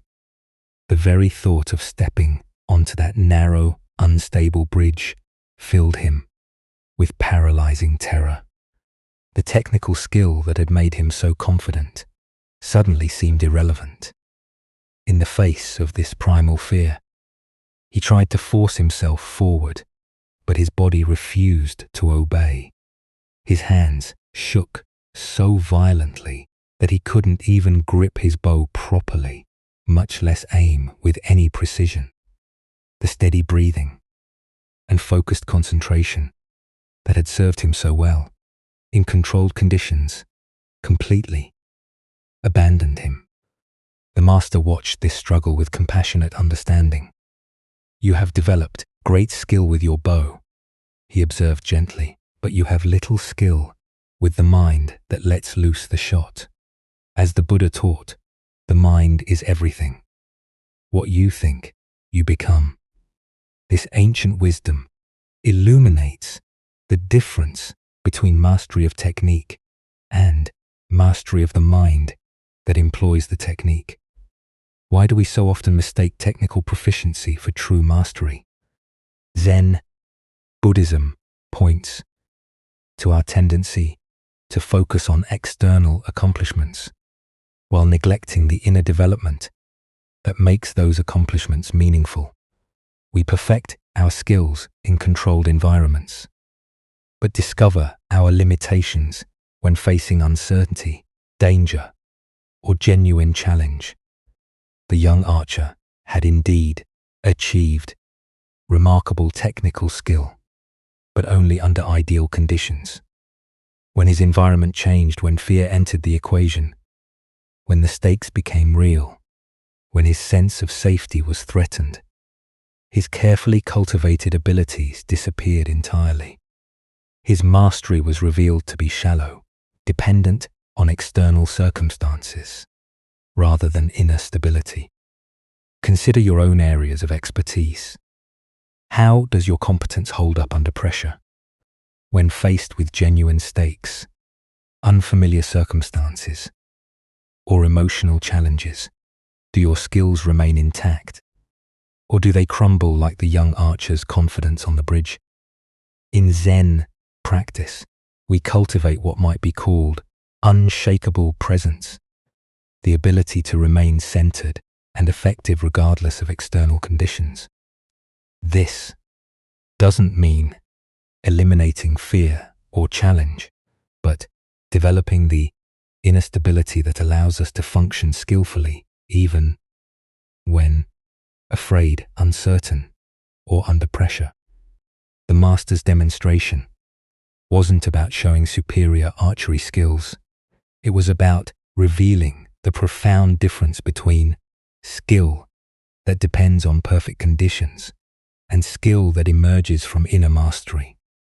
His arrow didn't need to be more accurate than the young man's. It simply needed to be released from a place of genuine equanimity. Zen Master Bank taught the unborn Buddha mind can handle any situation. This points to a quality of awareness that remains constant, whether we're shooting at safe targets or standing on precipices. It's the difference between confidence that comes from controlling our environment and confidence that comes from trusting our ability to respond wisely to whatever arises. The Buddha said, "Better than 1,000 hollow words is one word that brings peace." One arrow shot from genuine presence and inner stability has more value than 1,000 arrows shot from ego and carefully controlled conditions. True mastery reveals itself not in perfect circumstances, but in our ability to maintain our center when everything around us is uncertain. Look deeply at your own relationship to challenge and fear. Where in your life do you perform well in safe, controlled environments, but struggle when stakes are raised or conditions become unpredictable? This isn't a failure. It's simply information about where your practice needs to deepen. Tonight, as you consider the various skills and competencies you've developed, can you distinguish between those that depend on perfect conditions and those that remain stable under pressure? Can you sense the difference between the confidence that comes from avoiding challenge and the confidence that comes from meeting challenge with presence? Buddhist wisdom reminds us chaos is inherent in all compounded things. Strive on with diligence. Life is the bridge over the chasm, uncertain, sometimes frightening, always requiring us to find our balance, not in the safety of solid ground, but in our ability to remain centered while walking through space.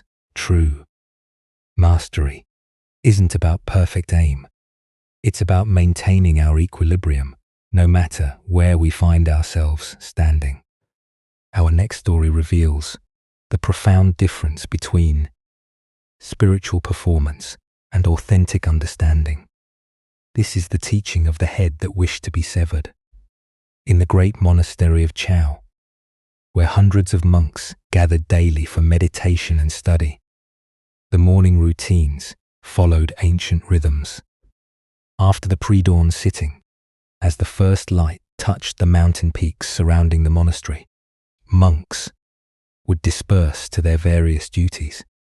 Some to the gardens, others to the kitchens, still others to copying sacred texts or maintaining the buildings.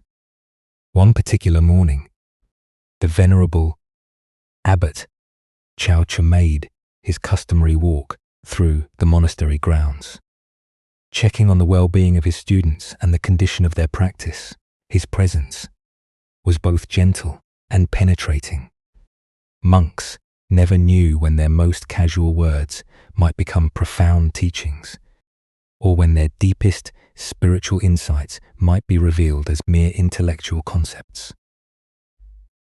The main meditation hall, a building where the community gathered twice daily for silent sitting, the abbot noticed a young monk sitting alone in the shadow of the wooden structure. The monk appeared to be engaged in some form of practice, though he was apart from the scheduled community activities. "Brother," Chao called softly, approaching with the quiet steps that had become second nature through decades of mindful walking. "Where have all the virtuous ones gone?" The question seemed simple enough, almost like casual conversation. But those familiar with Chao Chu's teaching style recognized the subtle depth in his inquiry. Was he asking about physical location, spiritual attainment, or something else entirely? The young monk looked up with an expression of confident understanding.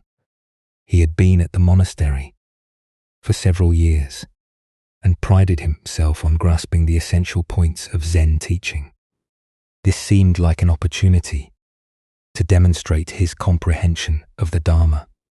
"They have all gone to work," the monk replied, matter-of-factly, gesturing toward the various parts of the monastery where his brothers were engaged in their daily tasks. His tone suggested that the answer was obvious. Virtuous people naturally engage in productive activity rather than sitting idle. What happened next shocked the young monk completely. Without warning, Chao reached into the folds of his robe and produced a sharp knife, its blade gleaming in the morning sunlight. But instead of threatening the monk, the abbot did something far more unsettling. With complete calmness, Chowo stretched out his own neck, exposing his throat to the blade, and handed the knife to the bewildered young monk. His voice remained gentle and conversational, as if he were making the most reasonable request in the world. "As abbot are many and demanding," he said with apparent sincerity. "I wonder if you could please cut off my head for me. It would be such a help in managing my duties." The young monk's eyes widened in horror. His hands trembled as he stared at the knife now in his possession and the exposed neck of his revered teacher. Everything about the situation contradicted his understanding of proper monastic behavior, spiritual teaching, and basic human decency. Unable to comprehend what was being asked of him or why, unable to see past the literal surface of the abbot's request to any deeper meaning, the terrified monk dropped the knife and ran. His feet carried him far from the meditation hall, far from the incomprehensible scene, his mind reeling with confusion and fear. Chao calmly picked up the fallen knife, tucked it back into his robe, and continued his morning walk with the same peaceful demeanor he had maintained throughout the entire encounter. As the Buddha observed, it is better to travel well than to arrive. What emerges from this story is a teaching about the vast difference between intellectual understanding and genuine realization. Why do we so often mistake conceptual knowledge for authentic wisdom? Zen Buddhism reveals that our thinking mind loves to collect spiritual ideas and organize them into neat categories, creating the illusion of understanding without the transformative experience. of direct insight. The young monk's response, "They have all gone to work," represents the kind of dualistic thinking that separates spiritual practice from ordinary activity. His answer implied that virtue lies in doing productive tasks rather than sitting idly, revealing his assumption that awakened activity and rest exist in opposition to each other. But Chowich's teaching cuts much deeper than this surface interpretation. By offering his neck to the knife, he was asking a profound question. If the monk truly understood that all the virtuous ones had gone to work, what work was most essential? If responsibility truly mattered, what was the most compassionate response to suffering? Look deeply at your own spiritual assumptions. How often do we divide life into spiritual activities and mundane ones, important work and trivial tasks, sacred moments and ordinary time? This dualistic thinking keeps us from recognizing that every moment offers opportunities for awakened response. The abbot's gesture points toward the heart of Zen understanding. Genuine compassion sometimes requires actions that transcend conventional thinking. When someone is truly suffering under the burden of responsibility, attachment, or spiritual seeking itself, what is the most loving response? Sometimes it requires cutting through the very thing that seems most precious. Our concepts, our roles, even our sense of separate self. Zen Master Lingyi taught, if you meet the Buddha on the road, kill the Buddha. This famous saying points to the same radical teaching Chao offered. Any fixed idea about enlightenment, any attachment to spiritual roles or concepts becomes an obstacle to direct realization. True compassion sometimes requires destroying the very thing we think we're trying to protect. The young monk's terror and flight revealed how completely he missed this deeper level of teaching. He remained trapped in literal interpretation, unable to see past the surface of the abbot's words to their transformative invitation. His spiritual understanding, though articulate, remained purely conceptual.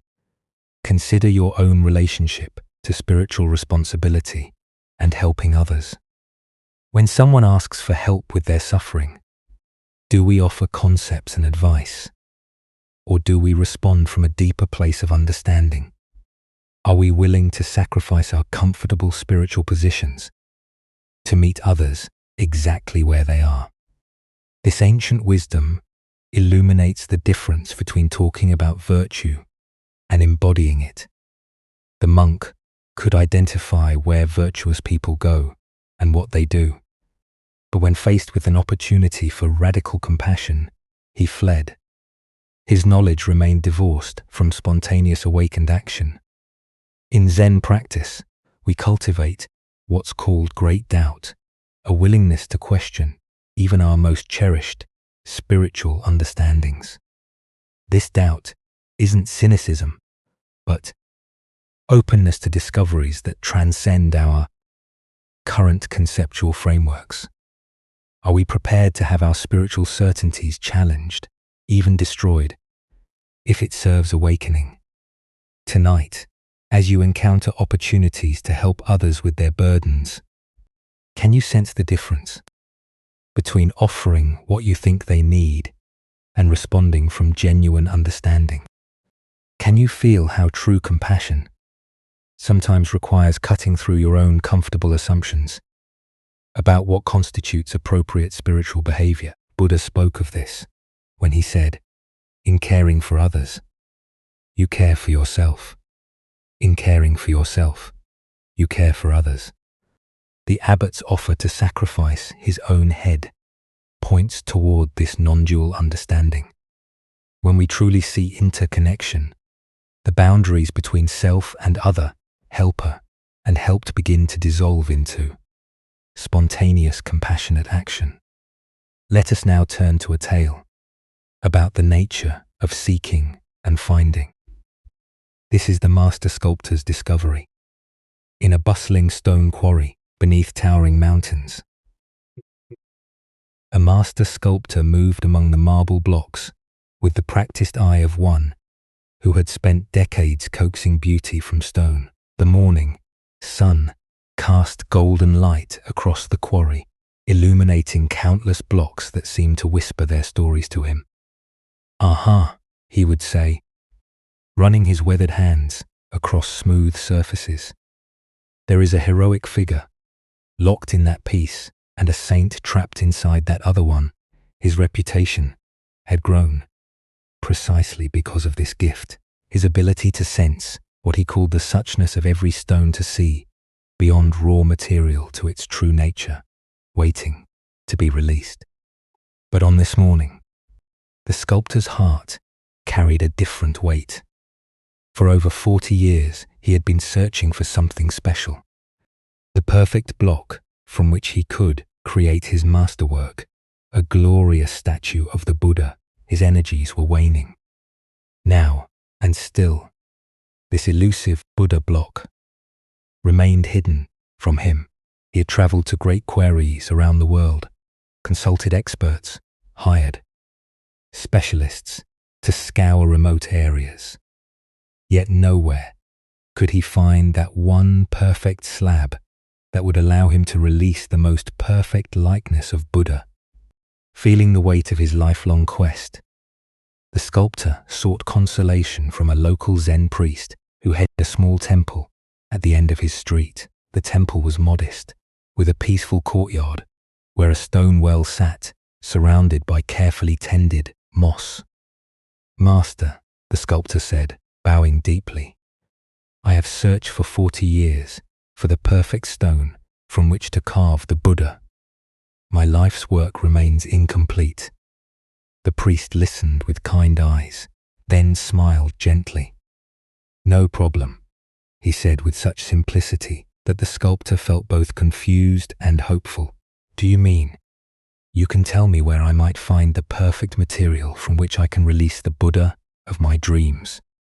The sculptor asked, excitement rising in his voice. "Of course." "Where?" The priest raised his hand and pointed across the courtyard. "Over there," he said, indicating the stone well. The excited sculptor hurried to the well and peered down into the still dark water. There, looking back at him with the same questioning eyes, the same lined face marked by years of searching, was his own reflection. Buddha's wisdom reminds us, if you cannot find the truth right where you are, where else do you expect to find it? The deeper teaching here shows us that what we seek most desperately often lies not in some distant place or perfect circumstance, but in the very ground of our own being. Why do we exhaust ourselves searching everywhere except within? Zen Buddhism reveals that we become so focused on the object of our search that we forget to examine the searcher. The sculptor had examined thousands of stones, traveled countless miles, yet never considered that the very consciousness doing the seeking was itself the perfect material for awakening. Consider how often throughout your day you postpone contentment, waiting for better circumstances. "I'll be happy when I get the promotion, find the right partner, when conditions are finally perfect." This is seeking the Buddha block everywhere except in the reflection, looking back at us right now. Zen Master Hangpo taught your everyday mind that is the way. The sculptor's profound realization wasn't that he needed to become something different, but that he needed to recognize what he already was. The perfect material for expressing Buddha nature isn't found in external circumstances, but in the awareness that recognizes, seeks, and creates. The well represents the still point within consciousness, where seeking ends and finding begins. When we stop looking outward and peer into the depths of our own awareness, we discover that the one who seeks and the sought are the same.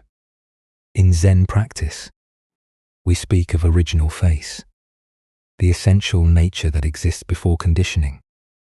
This original face isn't hidden in some special place. It's looking back at us from every mirror, every moment of genuine presence. Tonight, as you encounter the reflection of your own seeking mind, can you recognize the Buddha nature that has been with you all along? Perhaps it appears in your capacity for wonder, your longing for truth, or simply in the awareness that notices these very words. As the Buddha taught, look within, you are the Buddha. The masterwork you've been seeking isn't waiting for perfect materials. It's waiting for the recognition that the artist, the art, and the awareness that appreciates beauty are all expressions of the same essential nature. Let us continue on our journey through the wisdom of Zen Buddhism with a story about the phantoms we create with our own minds. This is the tale of the haunting that was no haunting at all. A man lived peacefully with his beloved wife for many years. Their love deep and genuine, their companionship a source of daily joy. But as fate would have it, she became gravely ill.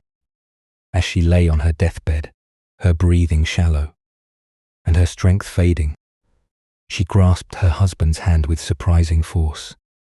"My darling," she whispered, her eyes filled with both love and fear. "I cannot bear the thought of leaving you, and I cannot bear the thought of you loving another. Promise me that when I am gone, you will not see any other women. Promise me you will remain faithful to my memory forever, or I swear I will return from the grave to haunt you." The husband, his heart breaking at her words and her impending departure, made the promise she demanded. What else could he do?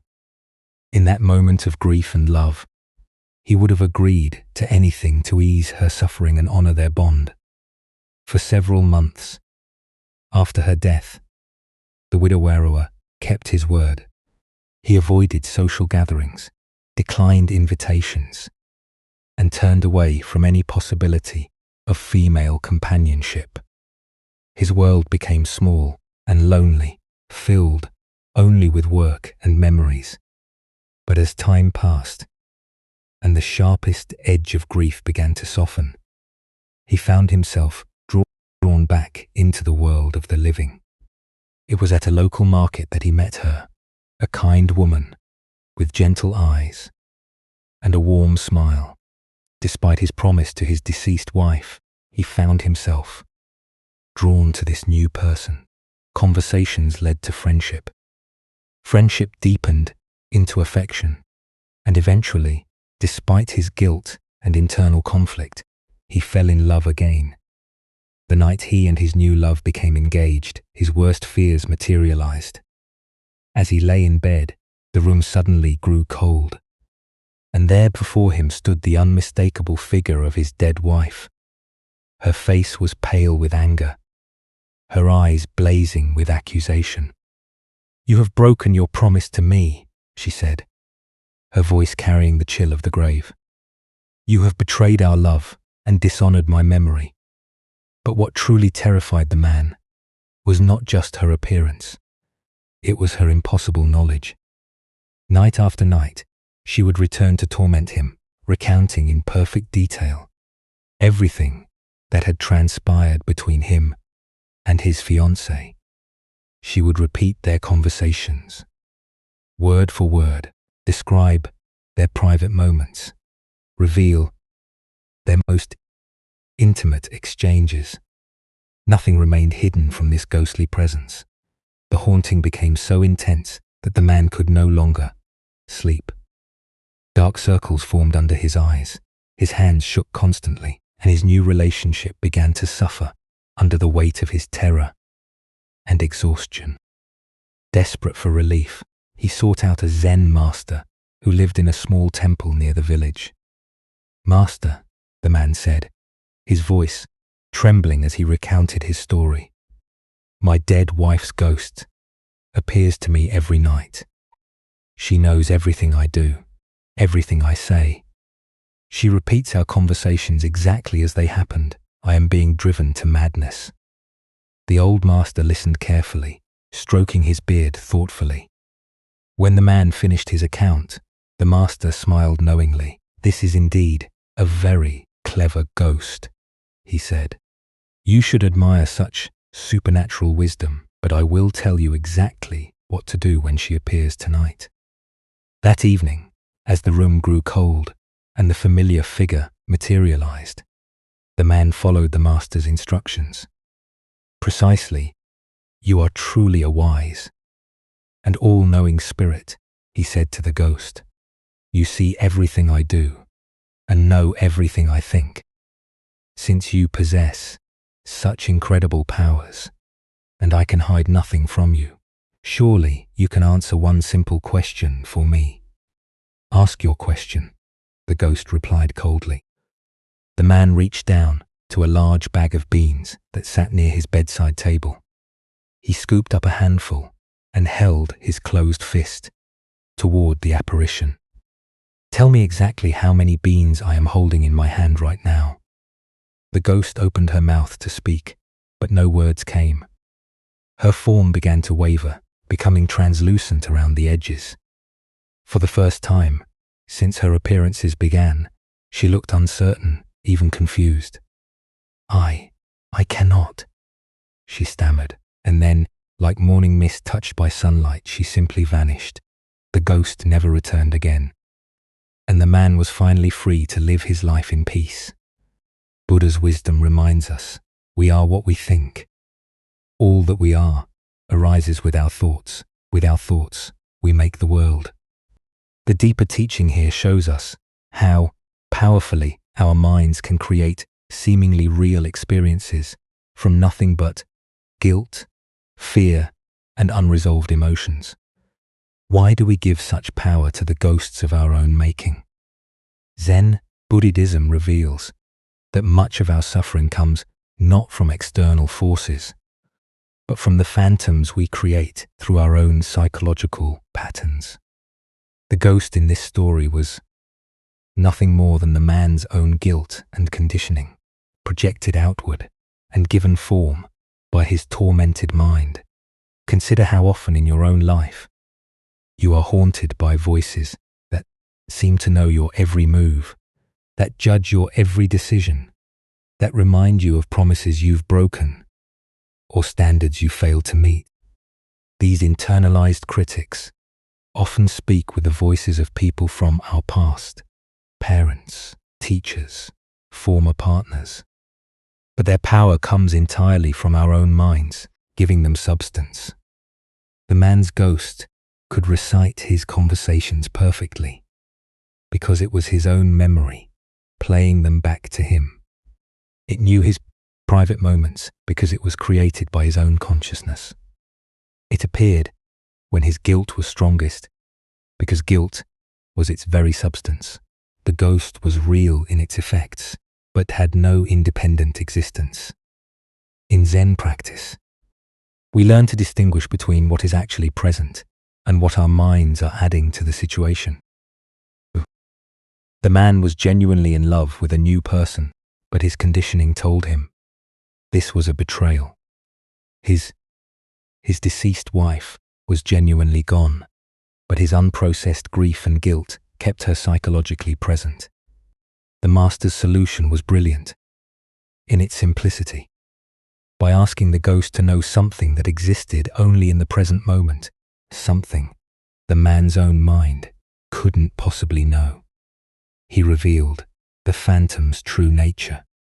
The beans in his hand were unknown even to him until he counted them. No amount of memory, guilt, or psychological projection could provide this information. Zen teacher Charlotte Juko Beck said, "Our thoughts are just thoughts. They are not necessarily true. They are not necessarily important, and they are not necessarily ours." The ghost's accusations felt absolutely real to the man, but they were simply thoughts and emotions given form by his own mental processes. Look deeply at your own experience. What ghosts do you carry? that speak with impossible authority about your worth, your choices, your future. Often these voices claim to know things they cannot possibly know. What others really think of you. What will happen if you take risks, whether you deserve happiness or love. The Buddha taught, the mind is everything. What you think, you become.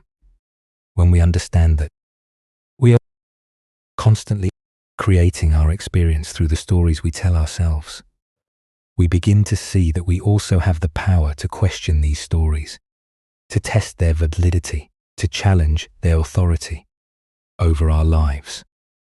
Tonight, as you notice the familiar voices of self-doubt, guilt, or fear arising in your mind, can you remember the man and his handful of beings? Can you find the courage to ask these internal critics to prove their supernatural knowledge? By answering questions they cannot possibly answer, can you recognize that the very thoughts that seem to know everything about you actually know far less than they claim? As the Buddha observed, doubt everything, find your own light. The ghosts that haunt us lose their power the moment we stop feeding them without belief, the moment we see them for what they truly are, not supernatural visitations, but creations of our own minds that can be dissolved as easily as they were formed. Let us now turn to a tale that reveals how deeply our ego can hide even from ourselves. This is the story of the Prime Minister's lesson.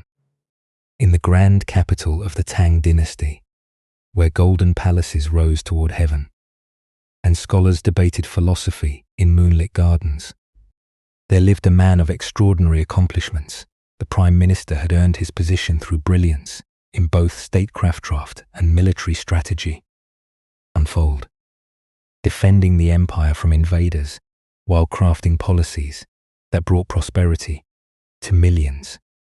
His name was spoken with reverence throughout the land, and his counsel was sought by the emperor himself. Yet, despite his worldly success, the Prime Minister considered himself a humble student of the Buddha's teachings. Each week, he would leave behind the silk robes and ceremonial duties of his office, donning simple clothes, to visit his beloved Zen master in a modest temple on the outskirts of the city. There, surrounded by weathered wooden beams and the gentle sound of wind chimes, he would sit in meditation and receive instruction like any other sincere seeker. The relationship between the two men appeared beautifully balanced, with neither special deference nor dismissal, and the Prime Minister seemed to approach his teacher with genuine humility and respect. To observers, it appeared that political rank had no bearing on their spiritual connection, simply a wise teacher guiding an earnest student along the path of awakening. On one particular autumn afternoon, as golden leaves drifted past the temple windows, the Prime Minister settled into his usual position before his master. After their customary meditation, he posed a question that had been troubling him. "Your Reverence," he began with careful formality, "I have been contemplating the nature of spiritual obstacles. Could you please explain what egotism means according to Buddhist teaching?" The transformation in the master's demeanor was startling and immediate. His face flushed deep red. His eyes flashed with apparent anger, and in a voice dripping with condescension and contempt, he snapped back harshly. "What kind of stupid question is that? Have you learned nothing in all your visits here?" The Prime Minister recoiled, as if physically struck. Never had his teacher spoken to him with such disrespect. His own face grew hot with indignation. How dare this simple monk, who had never governed provinces or led armies, speak to him in such a manner? Did he not understand to whom he was speaking? The Prime Minister's jaw tightened, his hands clenched, and his entire body bristled with wounded pride and rising fury. Then, just as suddenly as the storm had begun, the master's expression softened into a gentle smile. His voice returned to its usual, warm, patient tone as he said quietly, "This, Your Excellency, is egotism. Buddha's wisdom reminds us the ego is a veil between humans and God. What emerges from this story is a profound teaching about the subtlety and persistence of our false sense of self. Even when we believe we have cultivated humility, the ego remains waiting for the right trigger to reveal its hidden presence. Why do we struggle to see our own egotism?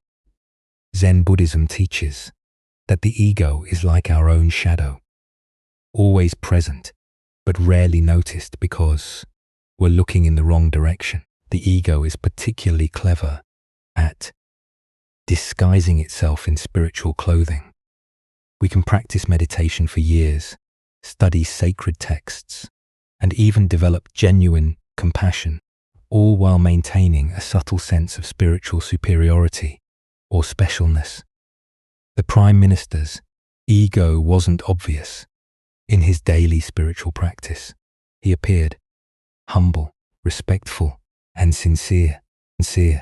But when his dignity was challenged, when his sense of status and importance was threatened, the ego erupted with full force. This is the ego's signature. It reveals itself not in our calm moments, but in our reactive ones. Consider how often throughout your day you might experience similar moments. A colleague interrupts you during a meeting, and irritation flashes through your mind. A driver cuts you off in traffic, and anger arises. Someone questions your expertise in an area you consider. Your specialty and defensiveness emerges. These automatic reactions reveal the ego's constant vigilance, always ready to defend its constructed image of who we think we are. Zen Master Suzuki Roshi taught, "Each of you is perfect the way you are, and you can use a little improvement." This paradox points to the heart of working with ego. We must simultaneously accept ourselves completely while remaining willing to see through our self-deceptions. The ego thrives on both self-hatred and self-arrogance, but it dissolves in the light of honest, compassionate self-observation. The master's skillful teaching method reveals another crucial insight. 5.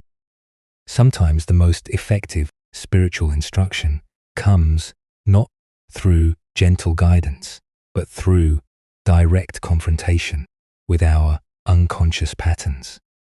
The shock of having his dignity challenged in such an unexpected way created a moment of clarity for the Prime Minister, a sudden recognition of patterns that had been operating below the surface of his awareness. In Zen practice, we cultivate what might be called ego transparency, the ability to see through our self-protective mechanisms as they arise. This doesn't mean we eliminate the ego entirely, which would be neither possible nor desirable, but rather that we develop a lighter relationship with it. We learn to recognize its voice without automatically believing its stories. Tonight, as you notice moments of defensiveness, irritation, or wounded pride arising in your interactions, can you remember the Prime Minister's lesson? Can you see these reactions not as character flaws, but as opportunities for deeper self-understanding? As the Buddha taught, you only lose what you cling to. The ego is simply another thing we cling to, a collection of stories about who we think we are. In releasing our grip on these stories, we discover the freedom that lies beyond the prison of self-importance. Let us keep going on our journey. The following story reveals the difference between helping and holding on. This is the lesson of the two monks and the woman at the river. Two monks were traveling together along a mountain path, making their way to a distant monastery where they planned to continue their studies. Both were dedicated practitioners who had taken strict vows as part of their spiritual training, including a vow to avoid all physical contact with women. This wasn't born from disrespect, but from their understanding that such discipline helped maintain focus on their spiritual development. As they approached a swollen river, where the usual bridge had been damaged by recent storms, they encountered a young woman standing uncertainly at the water's edge. Current was strong and treacherous, filled with debris from the mountain runoff, and she was clearly afraid to attempt crossing alone. "Please, honored monks," she called to them, "could one of you help me cross this dangerous water? I'm not strong enough to make it safely on my own." One of the monks immediately tensed, his mind racing through their monastic rules and the potential complications of this situation. Physical contact with women was explicitly forbidden, and he began formulating explanations for why they couldn't help, perhaps suggestions for alternative solutions that wouldn't require breaking their vows. The other monk, however, took one look at the woman's predicament and the genuine danger she faced and made a different choice. Without hesitation or lengthy deliberation, he walked to her side and gently lifted her onto his shoulders. He carried her carefully across the treacherous current, ensuring her safety with each step, and set her down gently on the far bank. "Thank you so much," she said gratefully, bowing to both monks before continuing on her way.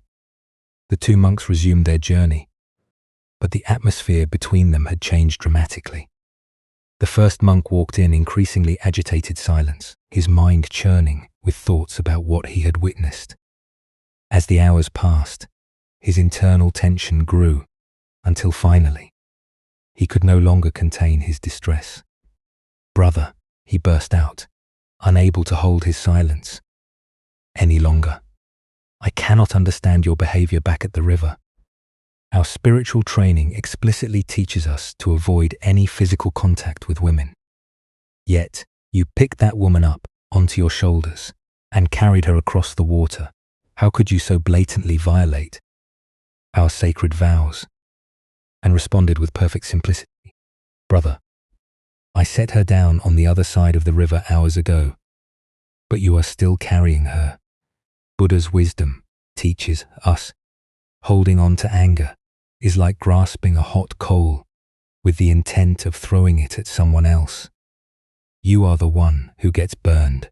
This tale unveils the profound difference between compassionate action and mental attachment, between responding to present needs and carrying past events. Why do we often carry situations long after they've ended, replaying scenarios and nursing grievances that only exist in our own minds? Zen Buddhism reveals that much of our suffering comes not from what happens to us, but from our inability to release experiences once they've passed. The first monk's agitation demonstrates how rigid adherence to rules can sometimes conflict with the compassionate spirit that inspired those rules originally. His fellow monk saw a person in danger and responded with immediate kindness, then completely released the incident. But the first monk carried the event for hours, letting it grow heavier with each step. Consider your own tendency to replay past conversations, nurse old grievances, or mentally rehearse scenarios that have already ended. How much of your mental energy goes toward carrying situations that exist now only in memory? The woman crossed the river in minutes, but the monk carried her for hours through his own thoughts. This teaching applies to far more than dramatic violations of rules. We carry harsh words someone spoke Years ago, mistakes we made decades past, embarrassing moments that no one else even remembers. Meanwhile, the present moment, rich with possibility and actual experience, goes unnoticed because we're too busy carrying ghosts from the past. In Zen practice, we learn to distinguish between appropriate action and unnecessary attachment. The second monk helped when help was needed, then moved on completely. He didn't dwell on whether he'd made the right choice, worry about others' opinions, or replay the incident endlessly in his mind. Zen master teach, thanks to impermanence, everything is possible. The river crossing was impermanent. It began, served its purpose, and ended. Only the first monk's attachment to the event gave it ongoing existence in the form of mental suffering. The Buddha said, "Let go of what has passed. Let go of what may come. Let go of what is happening now. Don't try to figure anything out. Don't try to make anything happen. Relax right now and rest." This teaching points directly to the freedom available when we stop carrying experiences beyond their natural lifespan. Look deeply at what you might be carrying unnecessarily. Old resentments, past failures, conversations that upset you, decisions you regret. All of these exist now, only because you continue to pick them up and carry them.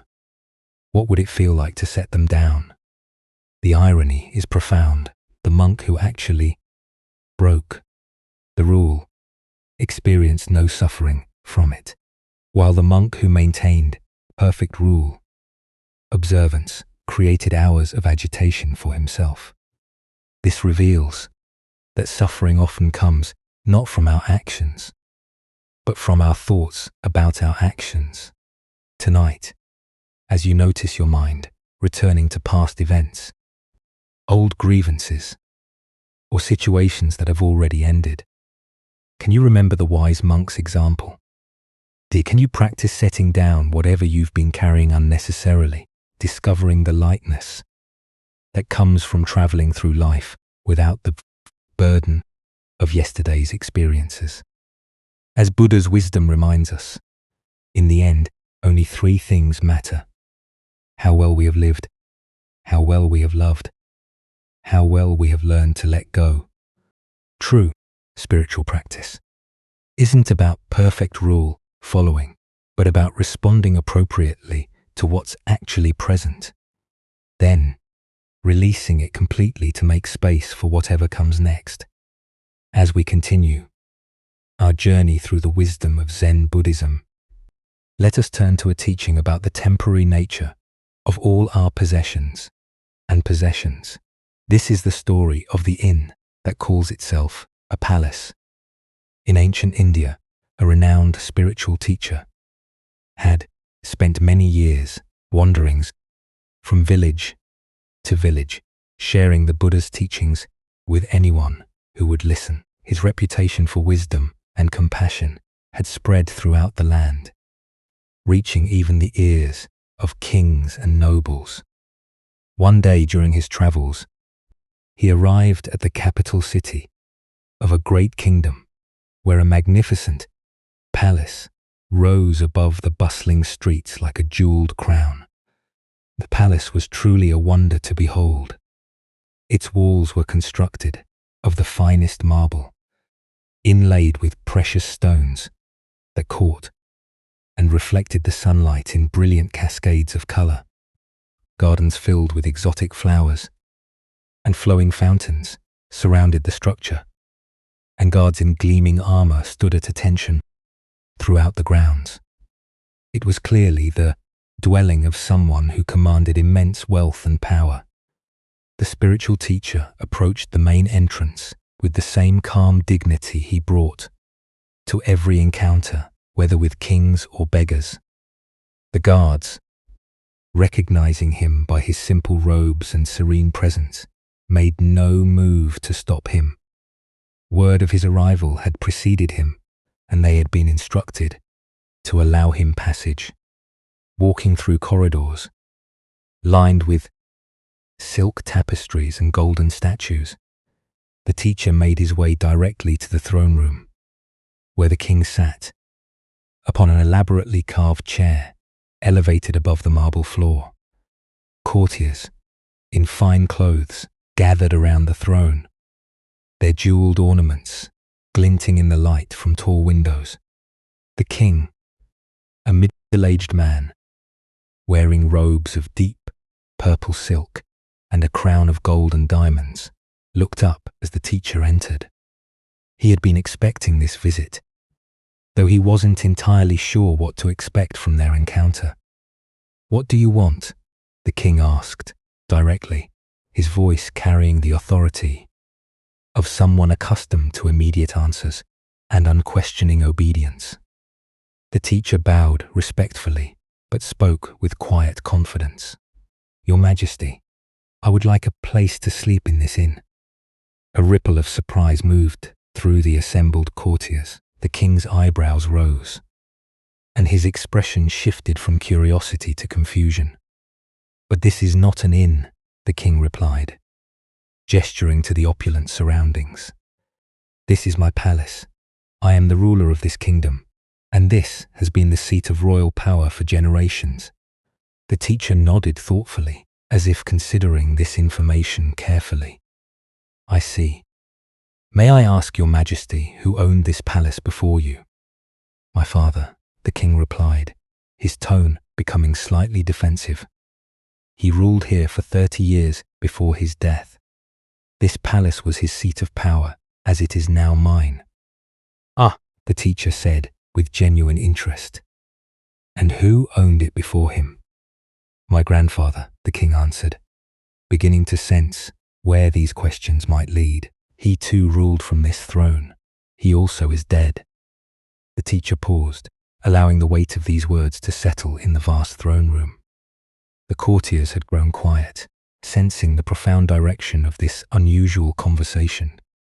Even the king found himself waiting, almost despite himself, for the teacher's response. Finally, the teacher spoke, that seemed to fill every corner of the ornate room. "And this place where people live for a short time, and then move on. Did I hear you say that it is not an inn?" The silence that followed was complete. The king sat motionless on his throne, the teacher's words penetrating layers of assumption and identity he had never questioned. The courtiers remained frozen, as if witnessing something beyond their normal understanding of royal protocol and worldly power. The Buddha taught, "All conditioned things are impermanent. Work out your salvation with diligence." This profound truth reveals itself in the teacher's penetrating question about the inn that calls itself a palace. Why do we cling so fiercely to possessions and positions that are, by their very nature, temporary? Zen Buddhism explains that our attachment to permanence creates suffering because it conflicts with the fundamental reality of impermanence. Everything we think we own, including our own bodies and identities, we hold only temporarily. Look deeply at your own experience, the house you call yours, the car you drive, the job title you carry, the bank account balance you monitor. All of these are temporary arrangements. You inhabit them. Then, move on just as others inhabited them before you and will inhabit them after you.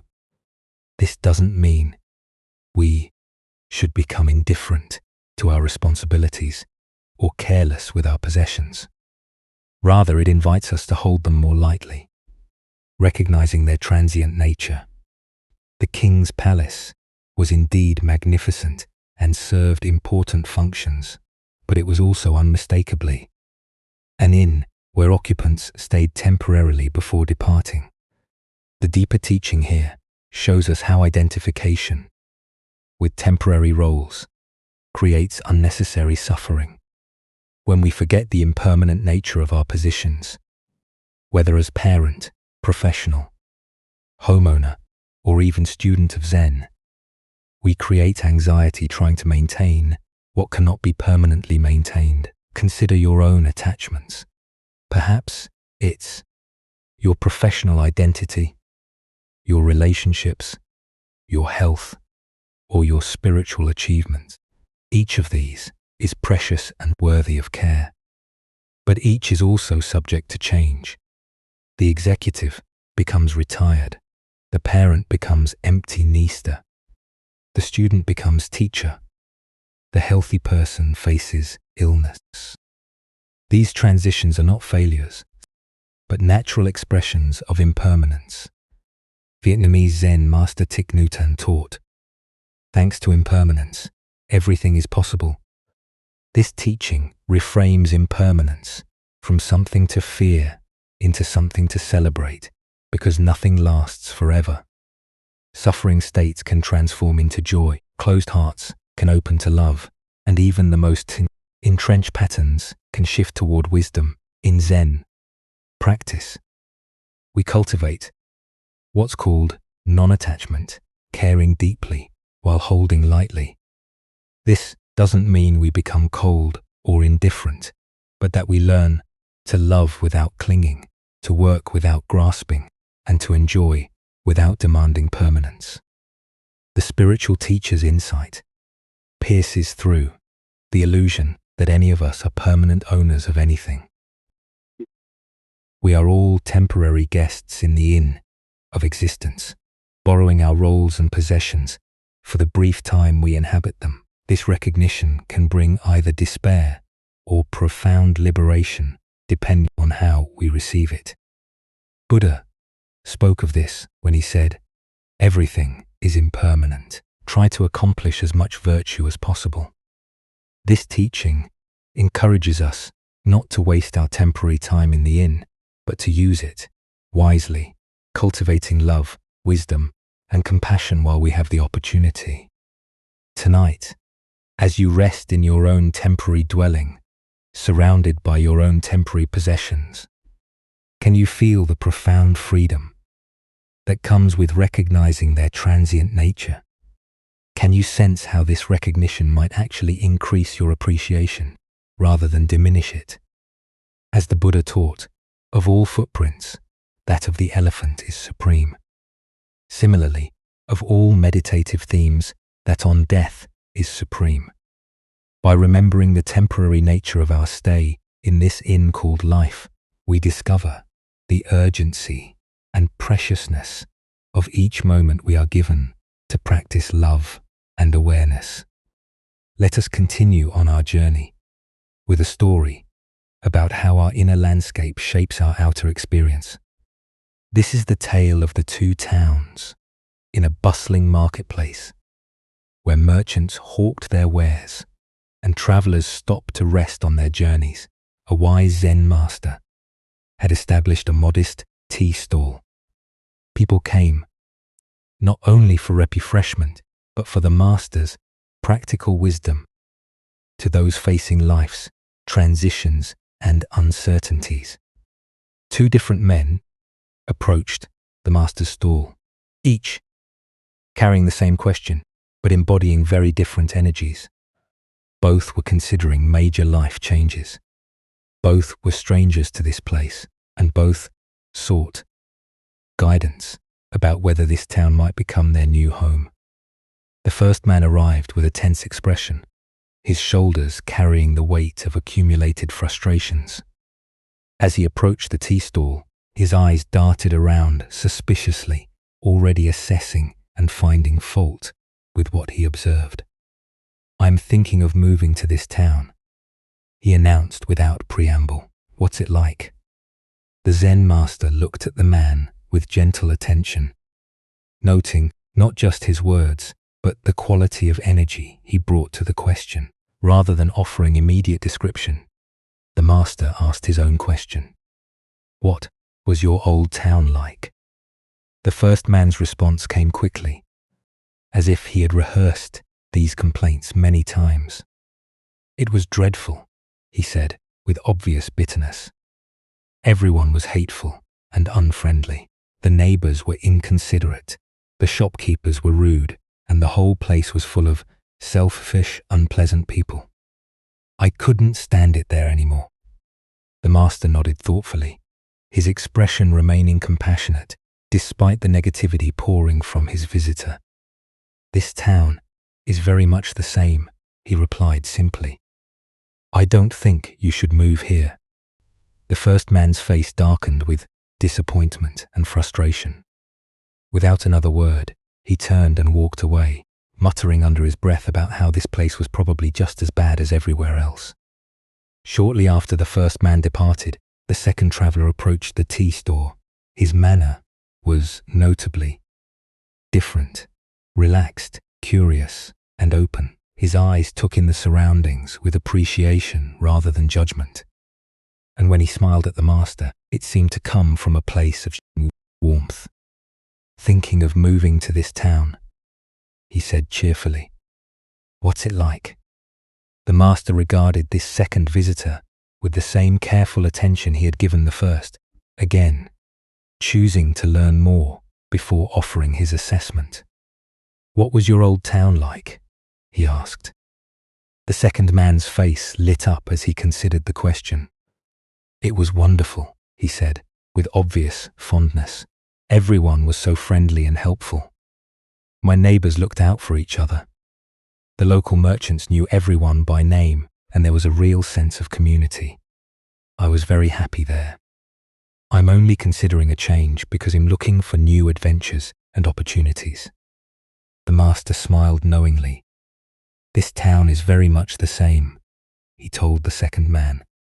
I think you will like it here very much. The second man's face broke into a delighted grin. He thanked the master warmly and walked away with a spring in his step, already seeing possibilities and connections in his new environment. Buddha's wisdom teaches us all that we are is the result of what we have thought. The mind is everything. What we think we become. This ancient insight illuminates the profound truth demonstrated by the master's seemingly contradictory responses to the two travelers. Here we discover one of the most fundamental principles of human experience. We don't see the world as it is, but as we are. The master gave identical answers to both men because he recognized that their questions revealed far more about their internal states than about their external circumstances. Why do some people find community and kindness wherever they go, while others encounter hostility and disappointment in the same environments?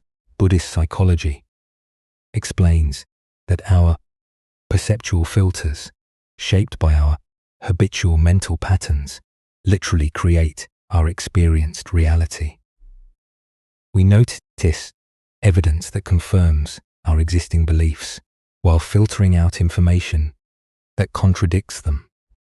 The first man carried what modern psychology might call a negative attribution bias, the tendency to interpret ambiguous situations in the most negative possible way. His mind was like a magnet for negative experiences. But because that's what he was conditioned to see, the second man demonstrated the opposite pattern, a generous attribution style that assumed the best in others and looked for positive connections. His mind was attuned to kindness and possibility. Consider how this plays out in daily life.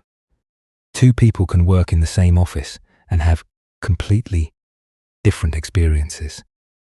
One sees politics, competition, and dysfunction everywhere. The other finds mentorship, collaboration, and growth opportunities in the same environment. This doesn't mean that objective conditions don't matter, or that all experiences are equally positive. Rather, it points to the enormous influence our mental habits have on shaping our lived reality. As Zen teacher Jon Kabat-Zinn says, wherever you go, there you are. We carry our internal weather with us, and it colors everything we encounter. The master's wisdom lay in recognizing that no external change of location could solve the first man's problem. If he moved to this town with the same negative perceptual filters, he would recreate the same disappointing experiences. He was trying to escape. This insight has profound implications for how we approach life changes and problem solving. Often when we're unhappy with our circumstances, our first instinct is to change the external conditions. But if we don't address the internal patterns that created our dissatisfaction, we simply recreate similar problems in new settings. But this principle works in both directions. When we cultivate mental habits of appreciation, curiosity, and goodwill, we begin to notice more evidence supporting those perspectives. The world doesn't magically change, but our capacity to see its positive qualities expands dramatically. Tonight, as you reflect on your own experiences of community, work, and relationships, can you notice the interpretive lens through which you typically view these interactions? Are you more like the first traveler, scanning for problems and disappointments, or the second, looking for connection and possibility? As the Buddha taught, the mind is everything what you think you become.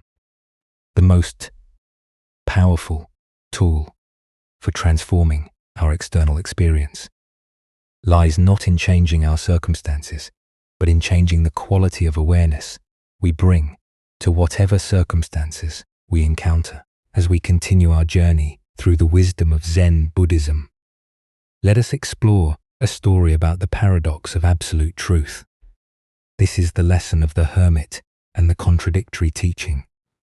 A renowned Zen master had gained a reputation throughout the region for his profound insights and transformative teachings. Students came from far and wide to study under his guidance, each hoping to receive the wisdom that would lead them to enlightenment.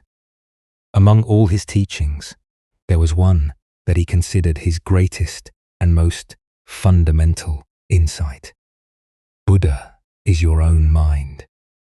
The master would tell his students with absolute conviction, "This is the highest truth I can share with you.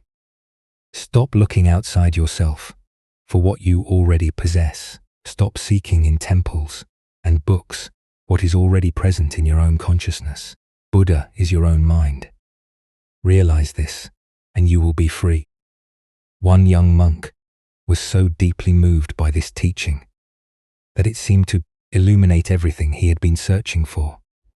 The idea that enlightenment wasn't something to be acquired from external sources, but was actually the very nature of his own mind, struck him as the most profound truth he had ever encountered. This insight felt so complete and revolutionary that he decided it deserved his total dedication. Leaving the monastery and his fellow students behind, the monk retreated deep into the wilderness to meditate on this great teaching. He found a remote cave in the mountains where he could practice without any distractions or influences from the outside world. There, surrounded by the silence of nature, he spent 20 years in solitary contemplation, probing every aspect of the master's words. During those 2 decades of hermitage, he explored the teaching from every possible angle. He meditated on the nature of mind, examined his own consciousness, and worked to fully realize the truth that Buddha was indeed his own mind. The years passed in deep practice as he sought to embody this understanding completely. One day, a traveling monk happened to pass through the forest near his cave. The hermit, excited to meet another practitioner, after so many years of solitude, emerged from his retreat to greet the visitor. Through their conversation, he learned that this traveler had also studied under the same renowned master. "How wonderful to meet a fellow student," the hermit exclaimed. "Please, tell me what you know of our master's greatest teaching. I have spent 20 years contemplating his profound insight, that Buddha is your own mind." The traveling monk's eyes lit up with recognition, but his response was entirely unexpected. Yes, The Master has indeed been very clear about this subject, he said enthusiastically. His greatest teaching, the one he emphasizes above all others, is this: Buddha is not your own mind. The hermit stood speechless, feeling as though the ground had shifted beneath his feet. After 20 years of dedicated practice, based on what he believed was the Master's highest teaching, he was now hearing the exact opposite presented with equal conviction by another student of the same teacher. As the Buddha taught, the finger pointing at the moon is not the moon. Here we discover that even the most profound teachings are simply tools for awakening, not ultimate truths to be grasped and defended. Why do we cling so tightly to particular formulations of truth when reality itself transcends all concepts? Zen Buddhism reveals that our attachment to specific teachings, no matter how profound, can become obstacles to the very understanding those teachings were meant to inspire. The hermit's confusion points to a fundamental aspect of Zen instruction. Masters often use contradictory teachings to prevent students from turning insights into rigid beliefs. The purpose isn't to provide a final answer, but to exhaust the mind's tendency to grasp and conceptualize, creating space for direct realization beyond all words and ideas. Both teachings, Buddha is your mind and Buddha is not your mind, serve important functions depending on the student's needs and understanding. For someone lost in external seeking, Buddha is your mind redirects attention inward. For someone attached to the idea of possessing Buddha nature, Buddha is not your mind dissolves that subtle grasping. Consider your own relationship with spiritual or philosophical teachings. How often do you turn helpful pointers into absolute truths that must be defended against contradictory perspectives? The hermit's 20-year retreat, while dedicated and sincere, demonstrates how even correct understanding can become a form of limitation when held too rigidly. In Zen practice, we learn to hold all teachings lightly, like medicine that serves its purpose and then is no longer needed. The Master's apparent contradiction wasn't inconsistency, but skillful means, using whatever approach would most effectively dissolve each student's particular form of confusion. Zen Master Hang Po taught, "The foolish reject what they see, not what they think. The wise reject what they think, not what they see." The hermit had become so invested in thinking about the teaching that he may have lost touch with the direct experience it was meant to indicate. The Buddha said, "Do not believe in anything simply because you have heard it. Do not believe in traditions because they have been handed down. But after observation and analysis, when you find that anything agrees with reason and is conducive to the good and benefit of one and all, then accept it and live up to it." This teaching applies even to the Buddha's own words and the most revered Zen teachings. Truth isn't found in the perfect formulation, but in the awakening that transcends all formulations. Look deeply at your own cherished beliefs and understandings. Where might you be holding on to insights so tightly that they've become barriers to deeper realization? What would it mean to receive all teachings as provisional tools rather than final truths? Tonight, as you consider the various teachings and philosophies that have shaped your understanding, can you remember the hermit's surprise at discovering contradiction where he expected confirmation? Can you hold your most treasured insights lightly enough that they remain alive and functional rather than becoming rigid dogma? Buddha's wisdom reminds us, truth has no form. How can it be held?